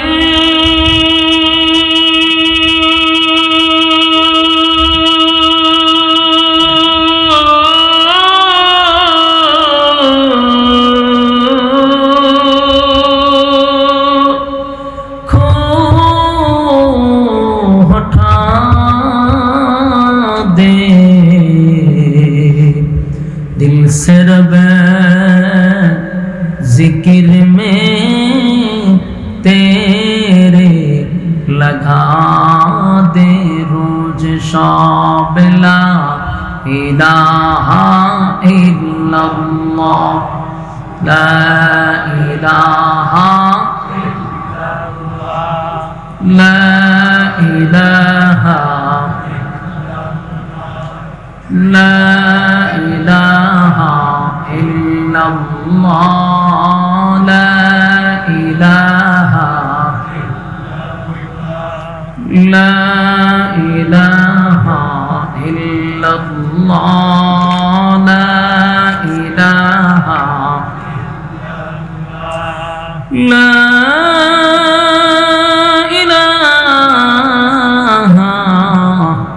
इल्लल्लाह मुहम्मदुर रसूलुल्लाह सल्लल्लाहु अलैहि वसल्लम।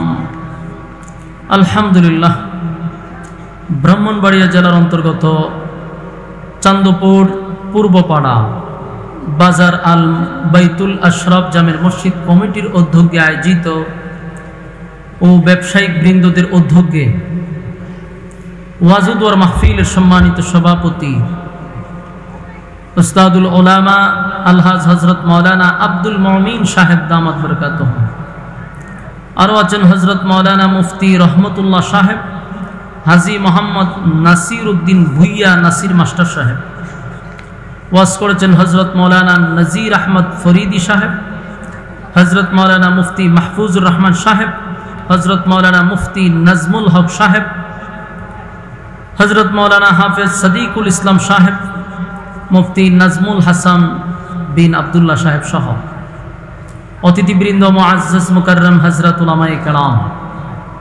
উপস্থিত আছেন আমার নওজোয়ান তরুণ যুবক ভাইয়েরা, মুরব্বিয়ান আযম, মাইকের আওয়াজ যতটুকু দূরে যায় অবস্থানরত পর্দানিশী মা ও বোনেরা, সকলকে আমার অন্তরস্থল থেকে জ্ঞাপন করছি মুবারক শুকরিয়া আদায় করছি যে রব্বে করিম আমাদেরকে দুনিয়ার বিভিন্ন ফিতনা ফাসাদ থেকে হেফাজত করে হাজারো মানুষের মাঝখান থেকে যাচাই বাছাই করে নির্বাচিত করে পছন্দ করে মহব্বত করে ভালোবেসে দ্বীনি এক মজলিসে আলেমদের সোহবতে আসার বসার যে তৌফিকটুকু রব্বে করিম আমাদেরকে দিয়েছেন, এজন্য আমরা শুকরিয়া আদায় করছি। অবনত চিত্তে হৃদয়ের আবেগ অনুভূতি উজাড় করে উচ্চ আওয়াজে বলি আলহামদুলিল্লাহ। লক্ষ কোটি দুরুদ এবং সালাম আল্লাহর সৃষ্টির প্রধান আকর্ষণ জনাবে মুহাম্মদুর রাসূলুল্লাহ সাল্লাল্লাহু আলাইহি ওয়াসাল্লামের উপর। সম্মানিত সুধী, আমরা আসতে পেরে বসতে পেরে খুশি না বেজা? মুসলমানের এক ক্লান্তি লগ্নে এরকম একটা দ্বীনি মজলিসে সমস্ত ব্যস্ততাকে পিছনে রেখে মৌমাছির মতো প্রচণ্ড গরমে আপনারা বসে আছেন, দাঁড়িয়ে আছেন, উদ্দেশ্য কিছু দ্বীনি কথা শোনা। আল্লাহ তাআলা আপনাদের এই আশা এবং বসাটাকে দুনু জাহানের জন্য কবুল করুক, আমিন। যতক্ষণ আপনারা এই এরিয়ার ভিতরে থাকবেন নসিহত শোনার উদ্দেশ্যে,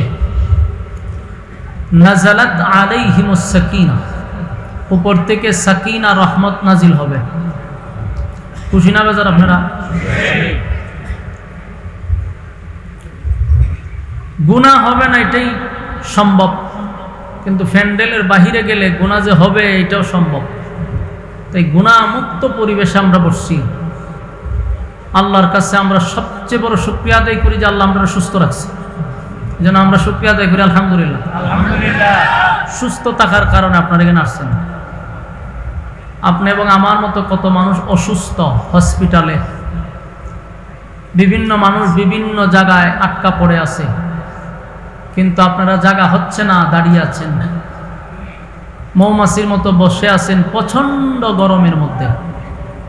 আল্লাহ তাআলার কুদরতি ক্যামেরায় এই ভিডিওগুলো করা হচ্ছে। রোজ হাসরের দিনে আমাদের কোনো মুসিবতের সময় উসিলা স্বরূপ এই ভিডিওটা আল্লাহ আমাদেরকে সেদিন দেখাবে। আলহামদুলিল্লাহ। এই জন্য আমরা মোনাজাত পর্যন্ত, মানে মোনাজাত পর্যন্ত থাকবেন, মোনাজাত দিয়ে যাবেন, এরকম নিয়ত আছে কার কার? হাত তুলি। হ্যাঁ, আমি উপরে বসার কারণে সব দেখি। যারা দাঁড়ায় আছেন অনেকে হাত তুলেন না, এর লক্ষণ খারাপ, উদ্দেশ্য খারাপ।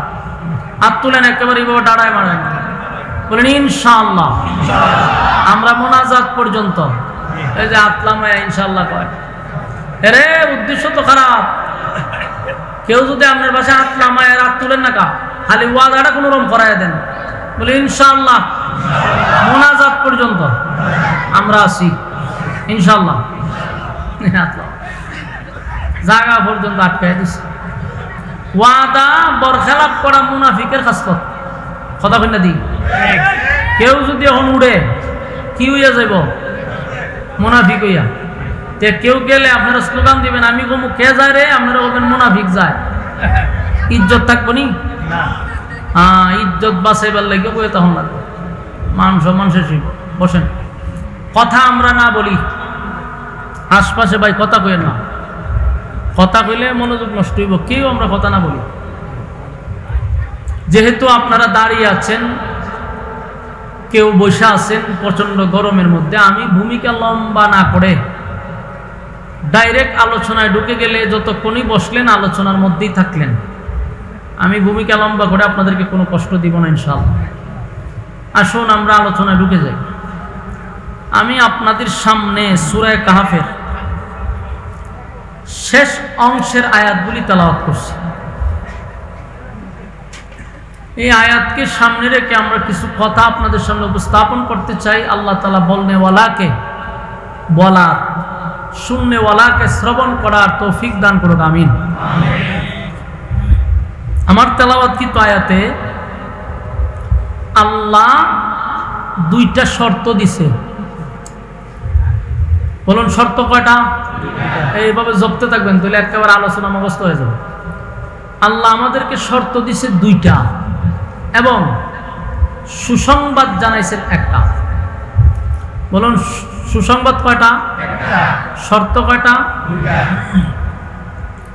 দুইটা শর্ত যদি আমরা মানি, আল্লাহ আমাদেরকে এমন সুসংবাদ দিছে যেই সুসংবাদটা শুনলে আপনারও খুশি হবেন।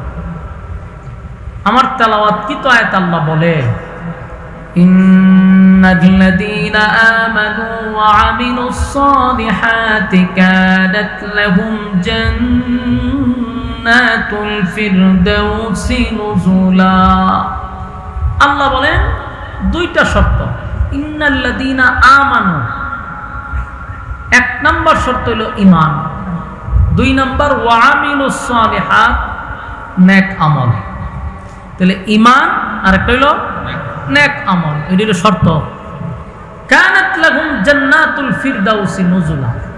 আল্লাহ বলেন এই দুই শর্ত যে মানব, জান্নাতের সর্বোচ্চ ভিআইপি যে জান্নাত, যেটার নাম হলো জান্নাতুল ফিরদাউস, আল্লাহ কয় আমি সর্বোচ্চ জান্নাতুল ফিরদাউসের মেহমান বানায়া দিব। বলুন শর্ত ছাড়া না শর্ত সাপেক্ষে? বিনা শর্তে ফেরদাউস দিবে না। দুই শর্তের বিনিময়ে সর্বোচ্চ জান্নাতের মেহমান বানাবে। আল্লাহ হবে মেজবান আর আমাদেরকে বানাবে মেহমান। কি সুসংবাদ, কি কপাল আমাদের! মাত্র শর্ত হইল দুইটা। এই দুইটা শর্তের কারণে আল্লাহ বলেন ভিআইপি জান্নাতের মেহমান বানাবো। শুনতে তো বড় সহজ, ঠিক না? মাত্র দুইটা শর্ত, ঈমান আর আমল। অসুবিধা কি? এখানে যারা বসছে সবার দাবি ঈমানদার, সবার দাবি হইলো আমরা নেক আমল করি, তো জান্নাত হয়ে গেছেন। আপনারা জান্নাতুল ফেরদাউসের মেহমান হয়ে গেছেন না, ঠিক না? খুব সহজ। যতটুকু সহজ মনে হয় বাস্তবতা কি এতটা সহজ না। সম্মানিত সুধী, বিশেষ করে আপনাদেরকে আমি বলছিলাম মোনাজাত করে যাওয়ার জন্য, আপনারা সেই ওয়াদা রাখছেন। আমরা এখন মোনাজাত দিব। এর আগে যে কথাটা হলো, এই মাহফিলটা যারা করছে, বিশেষ করে বাইতুল আশরাফ জামের মসজিদ কমিটি কর্তৃপক্ষ, এবং এখানে অনেক প্রবাসীরাও জড়িত আছে, অনেক ব্যবসায়ীরা জড়িত আছে, অনেক দিনমজুররা জড়িত আছে। এই মাহফিলটা এলাকাবাসী মিলে, ব্যবসা বিশেষ করে ব্যবসায়ী বৃন্দদের উদ্যোগে এই মাহফিলটা, আমরা তাদের জন্য দোয়া করব। আল্লাহ তাআলা তাদের ব্যবসা বাণিজ্য খামাই রোজগারে বরকত দিত, এবং এই মাহফিলটা প্রত্যেক বছর হইতো। এটা তো আপনারা চান ইনশাআল্লাহ। আল্লাহ আপনাদের এই নেক নিয়তগুলা যেন সহি করে দেয়, আমিন। আমি আরেকটা কথা বলি, আপনারা আমাকে মহব্বত করেন, ভালোবাসেন, ভালোবাসার টানে 2 বার আনছেন এবং আমাকে গিয়ে আপনারা ইনভাইট করছেন। আমি আপনাদের কাছে একটা দোয়া চাই। দোয়াটা হলো, আমার একটা নিজস্ব প্রতিষ্ঠান আছে, এই প্রতিষ্ঠানটার জন্য আমি প্রত্যেক জায়গায় দোয়ার আগে আমি নিজেও দোয়া চাই। আপনারা আমার মাদ্রাসাটার জন্য দোয়া করবেন। আপনাদের এই ওয়াজ মাহফিল করে করে প্রায় 100% জায়গা নিছে। আমার ভাইয়েরা দেখেছে, যারা গেছে তারা দেখছে 100% অলরেডি জায়গা হয়ে গেছে। 3টা ভবন হয়েছে। এখন আমরা একটা মসজিদ করব, শুধু দোয়া করবেন আল্লাহ যেন সেই আশাটাও পূর্ণ করে। আর আমাদের মাদ্রাসার ছাত্র আলহামদুলিল্লাহ এবার এই 1 বছর 2 বছর হয়েছে মাদ্রাসার ক্লাস শুরু হয়েছে। 2 বছরে প্রায় 3-4 জায়গায় আমরা প্রতিযোগিতায় পাঠাইছি। প্রত্যেকটা ছাত্র 1st নাম্বার 2nd নাম্বার নিয়ে আসছে আলহামদুলিল্লাহ। আমাদের মাদ্রাসা থেকে এবার PSP কোরআনের আলোতেও আমরা ফর্ম ফিল আপ করছি। শুধু দোয়া করবেন আল্লাহ তাআলা যেন লেখাপড়ার দিক দিয়ে উন্নত করে। দোয়া করবেন ইনশাআল্লাহ। কিছু করবে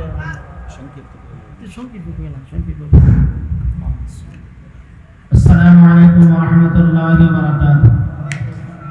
সম্মানিত হাজিরিন, চান্দপুর পূর্বপাড়া বাজার আল বাইতুল আশরাফ জামে মসজিদের মাহফিল এই মুহূর্তে প্রধান অতিথির বক্তব্যের মাধ্যমে শেষ হয়েছে। আমাদের এই মাহফিলে আপনারা আসছেন, আপনাদেরকে যেইভাবে কদর করার দরকার ছিল, সেবা করার দরকার ছিল, আমরা করতে পারি নাই। এই জন্য আপনাদের কাছে আমরা ক্ষমা প্রার্থী। আমাদের এই মাহফিলের জন্য যারা টাকা দিয়া, পয়সা দিয়া, জান দিয়া, মাল দিয়া সহযোগিতা করেছেন, দেশ এবং বিদেশ থেকে অনেক প্রবাসীরা আমাদেরকে সহযোগিতা করেছেন, সকলের জন্য দোয়া চাই, রোগীদের জন্য দোয়া চাই। আগামী বছর যেন এর চাইতে আরো বড় আকারে আমরা মাহফিল করতে পারি, আপনাদেরকে উপহার দিতে পারি। আপনারা আমাদের জন্য দোয়া করবেন। আসসালামু আলাইকুম ওয়া রাহমাতুল্লাহি ওয়া বারাকাতুহু। আল্লাহুম্মা সাল্লি আলা মুহাম্মাদ ওয়া আলা কামা সাল্লাইতা আলা ইব্রাহিম ইন্নাকা হামিদুম। এই 17 তারিখ, 17 তারিখ সামনে শুক্রবারে, কোথায় এটা? ওই আবার আইতেছি তো কত 2 দিন পরে পরে আমরা খুব কাছে আছে ইনশাআল্লাহ। আপনারা শুক্রবারে সেখানে আপনাদের সাথে দেখা হবে। আমরা সবাই দোয়া শুরু করি। আল্লাহ দোয়া শুরু, আস্তে দোয়া। গজল একটা গাওয়া হয়েছে, গজল অলরেডি একটা গাওয়া হয়েছে। আবার শুক্রবারে আসতেছি, শুক্রবারে আসতেছি। গজলটা আমি এগুলা চর্চা করি না, গজল কি চর্চা করি, গজল গাইতাম।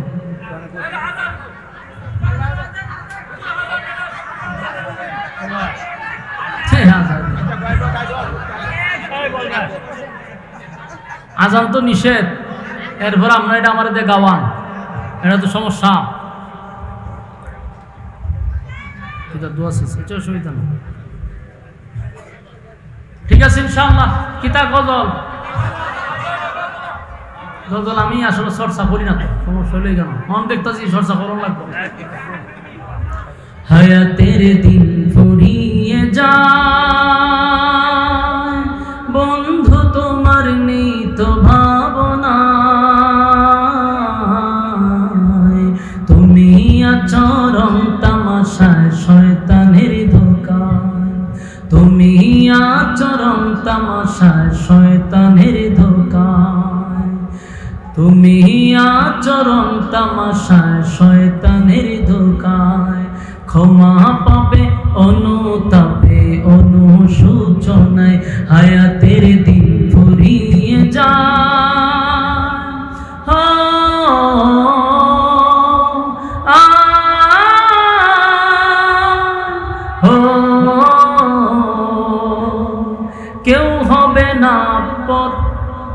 সব সঙ্গীত চর্চা রাখি না, কেমনে গাইতাম বলছে। আমি সঙ্গীত নিয়ে আদতই চর্চা করি। অনেক সময় মাহফিলে গেলে আমার সঙ্গীত গান, আমি চিন্তা করি যারা সঙ্গীত গায় এদেরকে বলা দরকার। আমি সঙ্গীত নিয়ে আদতই চর্চা করি। এটা একবার গায় যে অ্যালবাম বাইরে হয়, একবার যে গায় দ্বিতীয়বারে আমি এটা মুখ দিয়ে আনি না, তো কেমনে আর থাকতো। এখন আমি নিয়ত করছি যেহেতু আমরা সান, আমার ডায়েরি রাখতে পারি। ডায়েরি দেখলে আবার সব অতীতের জব গজল আছে তা হইতে পারবো, কিন্তু এগুলো আমি রাখি না ব্রেনটে। একবার যে গাই শেষ ইতি। আমার জীবনে বহু গজল গাইছি, তা গাওয়াই না গজল, কিন্তু এটা তো আমি ভিতরে রাখি না। মানে আপনার আবদার কেমনে রক্ষা করতাম। কি আর এই যে এতক্ষণ ওয়াজ করে এখন যখন আজান দিতাম, এটা তো আরো সমস্যা। কলজা বাইরে জায়গা সেটা জানডা বাইরে এক কারে জিব্রা দেয়। আচ্ছা যান, আবদার রক্ষা করতে ইকু দেন, ইকু মারেন, ইকু মারেন। দুইটা কলি আপনাদেরকে শোনাচ্ছি, দুইটা কলি শুরু দেন, মাঝখান থেকে শোনা। হাইয়া আলাস সালাহ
তবে আমাদের ন্যাশনাল কসবার মাইকটা ভালো, এর খুব বক্ত আমি।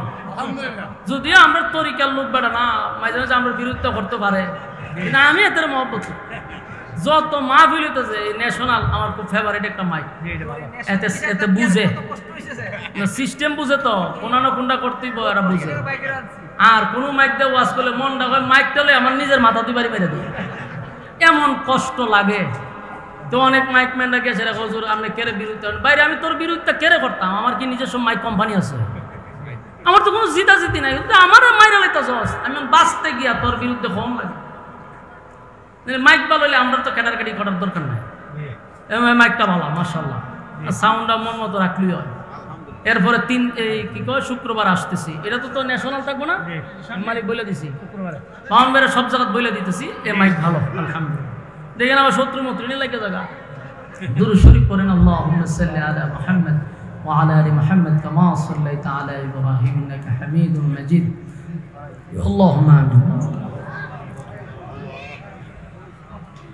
ربنا ظلمنا أنفسنا وإن لم تغفر لنا وترحمنا لنكونن من الخاسرين। رب العالمين الله গভীর রাত হয়ে গেছে, নজুলের রহমতের সময়, দোয়া কবুলের সময়। আল্লাহ সাদা সাদা দাড়িওয়ালা মুরব্বিরা আমার সঙ্গে হাত বাড়াইছে। আল্লাহ নওজোয়ান আমার তরুণ যুবক ভাইরা হাত বাড়াইছে, ছোট ছোট মাসুম বাচ্চারা আমার সাথে হাত বাড়াইছে, পর্দার আড়ালে আমার মা বোনেরা হাত বাড়াইছে, বিশেষ করে জাতির শ্রেষ্ঠ সন্তান হযরত উলামায়ে কেরামরা হাত বাড়াইছে। আল্লাহ আমি গুনাহগার, নাগান্দা, নাফরমান, নালায়েক, অযোগ্য, মুসাফির হালতে আপনার বান্দাদের সঙ্গে হাত বাড়াইছি। মেহেরবানি করে জীবনের সগীরা কবিরা ইচ্ছা অনিচ্ছা দেখাইয়া না দেখাইয়া অঙ্গ প্রত্যঙ্গর দ্বারা যত গুনাহ করছি মেহেরবানি করে জিন্দেগির গুনাহ মাফ করে দেন। আল্লাহ আমরা যারা হাত বাড়াইছি আমাদের মধ্যে অনেকের মা নাই, বাবা নাই, দাদা নাই, দাদি নাই, নানা নাই, নানি নাই, শ্বশুর নাই, শাশুড়ি নাই, আত্মীয় স্বজন, ভাই বারাদর, পাড়াপড়শি, হকদার, দাবিদার, মায়ার মানুষ, মহব্বতের মানুষ। আল্লাহ অন্ধকার কবরে যারা চলে গেছে মেহেরবানি করে তাদের কবরে সব পৌঁছায়া দেন। আমাদের পক্ষ থেকে লাখো কোটি দুরুদ এবং সালাম সোনার মদিনায় নাম ধরে ধরে সালাম পৌঁছায়া দেন। আল্লাহ আমরা যারা হাত বাড়াইছি আল্লাহ আমাদের মা বাবা যারা দুনিয়ার মধ্যে নাই, আমাদের গুনার কারণে তাদের কবরে আপনি আযাব দিয়েন না। আল্লাহ আমাদের গুনার কারণে মা বাবার কবরে আপনি আযাব দিয়েন না। আল্লাহ মেহেরবানি করে আব্বা আম্মাকে মাফ করে দেন। রব্বিরহামহুমা কামা রব্বায়ানি সগীরা।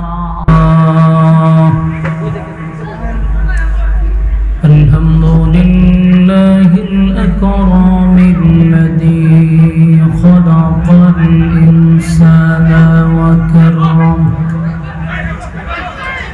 وعلمه من البيان ما لم يعلم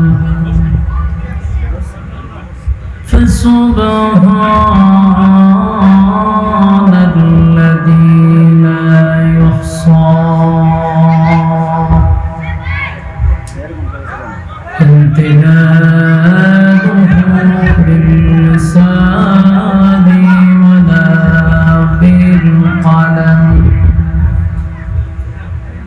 ونشهد أن لا إله إلا الله وحده لا شريك له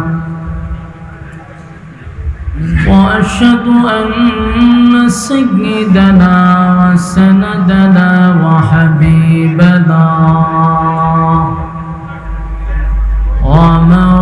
ومولانا محمدا عبد الله ورسوله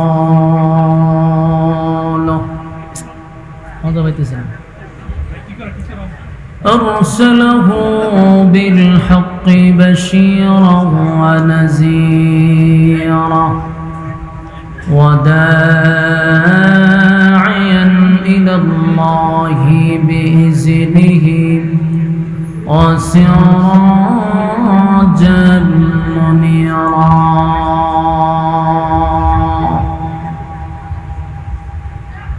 أما بعد فأعوذ بالله من الشيطان الرجيم.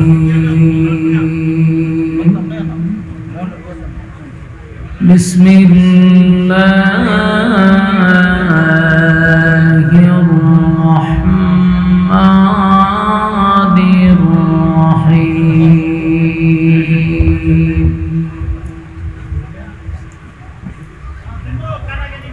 إن الذين آمنوا وعملوا الصالحات كانت لهم جنات الفردوس نزلا خالدين فيها لا يبغون عنها حولا. قل لو كان البحر مدادا لكلمات ربي لنفد البحر لنفد البحر قبل أن تنفد كلمات ربي ولو جئنا بمثله مددا قل إنما أنا بشر مثلكم يوحى إلي أنما إلهكم إله واحد فمن كان يرجو لقاء ربه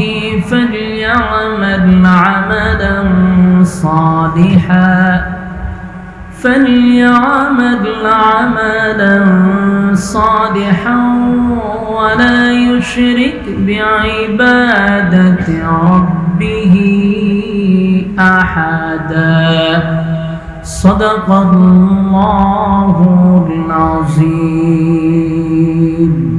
درود الشريف পড়ি اللهم صل على محمد وعلى كما صليت على إبراهيم وعلى